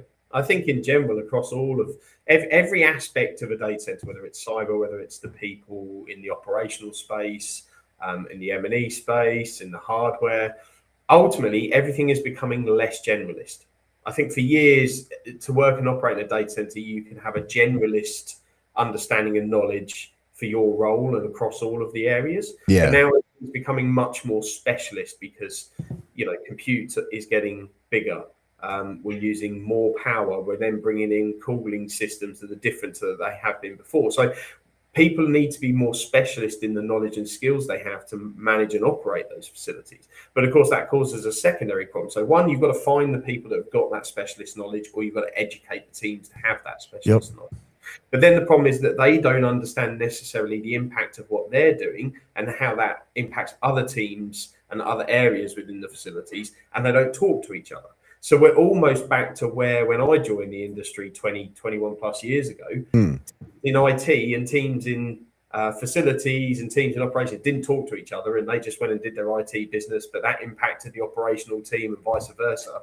And over the years, it got brought together and there was a more rounded approach and everyone discussed it. But we're almost going back to more specialists, less generalists. So they're not talking to each other more. So they need to have a wider knowledge than just the specialisms to say, well, if I do this here, who's that going to impact down the line from operational side of things, and what changes is that going to have? In your experience, do you find that that's actually quite cyclical from not just from a workforce education standpoint, but from a job skill requirement standpoint, in the sense that every, pick a number, X amount of years, which I believe that cycle is probably shortening because all cycles are shortening today, but that we go from very specialist to like, yeah, kind of anybody can do this. We get more general, and then you realize, oh no, actually all this new stuff is now happening. We need specialists again, and that cycle just like keeps repeating itself.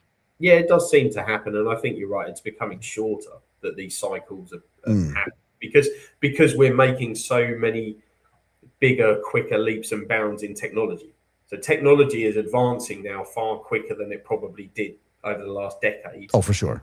Few years. So that changes the need on the workforce, and you have to be able to preempt what you're planning to do in your facilities as to what your workforce knowledge are going to be needing. So part of that L&D, part of that workforce development plan needs to include assessing. You need regular assessing on people's competencies. Yeah. Because if you educate someone, train someone, that's great, then they're doing the job. But are they still doing the right job? Are they still keeping up to date with where you need them to be? Are they still following your MOPs, SOPs? Do they still understand any changes you make to those and everything else that you're doing as you grow your organization? So this is, yeah. And so just deal with me for a second. But I was a sysadmin. I was a Unix sysadmin on a trading floor at Morgan Stanley. There were like 120 machines there that I had to manage. Plus, I also managed the computer room, which at that point we actually called the data center. Sorry, I'm going to keep going back to this because I like to see you laugh at me. And one of the things that I had to learn was like how Unix worked, right? Because there were certain times where like I couldn't get a dev guy to come in and do something, and I needed to know how to fix a machine or do a whole bunch of sort of admin stuff myself. But now that there's agentic AI coding, do you see that as one of the new skills that these data center operators or technicians will need? Because if something goes wrong, they may need to actually change some software that's inside there, and that they need to understand either A, how to program it themselves, or B, use agentic AI software to be able to change something in the software itself. Is that a new skill set that people need, and is that hard to teach? I think it possibly is a new skill set. I think there's a lot of new skill sets out there, including these areas. But I also think that there's too much put on the, when you're talking to you, because the other big problem, sorry to come back, is you're not bringing enough new people through from school and college into the industry because they don't know what jobs are, don't know what the industry is about. Yeah. But what they do hear all the time is coding. So there's lots of children and young people doing coding and thinking about coding and AI and all of these things. But of course, they're then not thinking about all the actual other skills that are needed to get a foot into the industry to be in the role of operating of a data center. So yes, coding's going to be important to some degree, depending on the systems you're using and the type of software you have. But then the physical space is still there. And the area that, you're going to have potentially robots, who knows? People are bringing robots out to events and shows these days, but at the moment they're still just sort of walking and doing a few flips and things. But, that's going to come. But you're still going to fundamentally have to have people with the knowledge to be able to inspect, walk the floor, touch the equipment, know where the issues could arise before they arise, troubleshoot. And that comes from doing the do, ultimately, learning and then doing. I'm going to say something really controversial, and I want you to respond to it if you don't mind. It's not bad, but it's just like controversial. I hear all this talk about robots, right? And I particularly hear a lot of talk about humanoid robots replacing humans at work, and I don't really care. I mean, I care about it, but that's not the topic that I want to talk about. I used to have this joke, right? Because like you can walk into a bar and say like, hey, you know, I do mergers and acquisitions at Goldman Sachs, and like people in the bar will talk to you because they think that's cool. Whether it is or not, we can argue about, but that's a fact.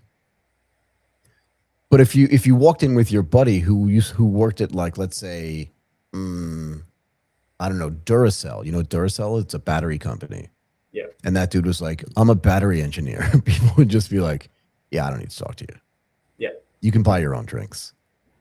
But there's no way a humanoid robot is going to be able to do the job of a human who can stand around for 8 hours a day or 12 hours a day unless battery technology improves exponentially, unless everything has like a nuclear reactor inside of it that's small enough to run individual robots. So do you see humans getting more important inside these data centers as opposed to less important because they're going to have to do way more work and the work is going to be way more important? Yeah, I think, you know, people talk about robots, and I don't, again, like you, I read what I read, the same that you can see out there on the robot side of things. And hey, listen, robots have been used for years in lots of other industries. Yeah. Right, so there's inevitably going to be some robotics coming in, but you're still going to have people.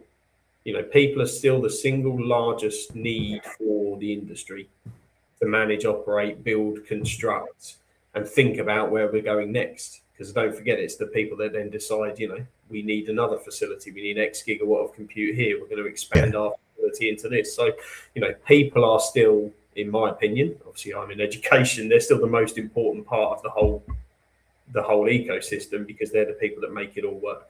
Yeah. I mean, based on what I've just said to you, I don't disagree. Okay, look, this is a fascinating conversation. I could keep you for a long time. I really appreciate your time. I would say thanks for getting up so early, but it's like 9:30. Do you know what I mean? Like, it's not that early. You should be awake. You should be awake. You've already had your coffee. Like, this is not a big deal. But I do appreciate your time, Matthew. Thank you for spending so much of it with us. It was great to have you. I'm going to say goodbye for now, man. Thanks, man. Thanks. Okay, everybody, thank you so much to people that watched us live on X, to people that watched us live on YouTube. We really appreciate it. That is it today for ATP Insights, and I'm just going to say thanks again for joining us today. Thank you for all of our amazing guests as well.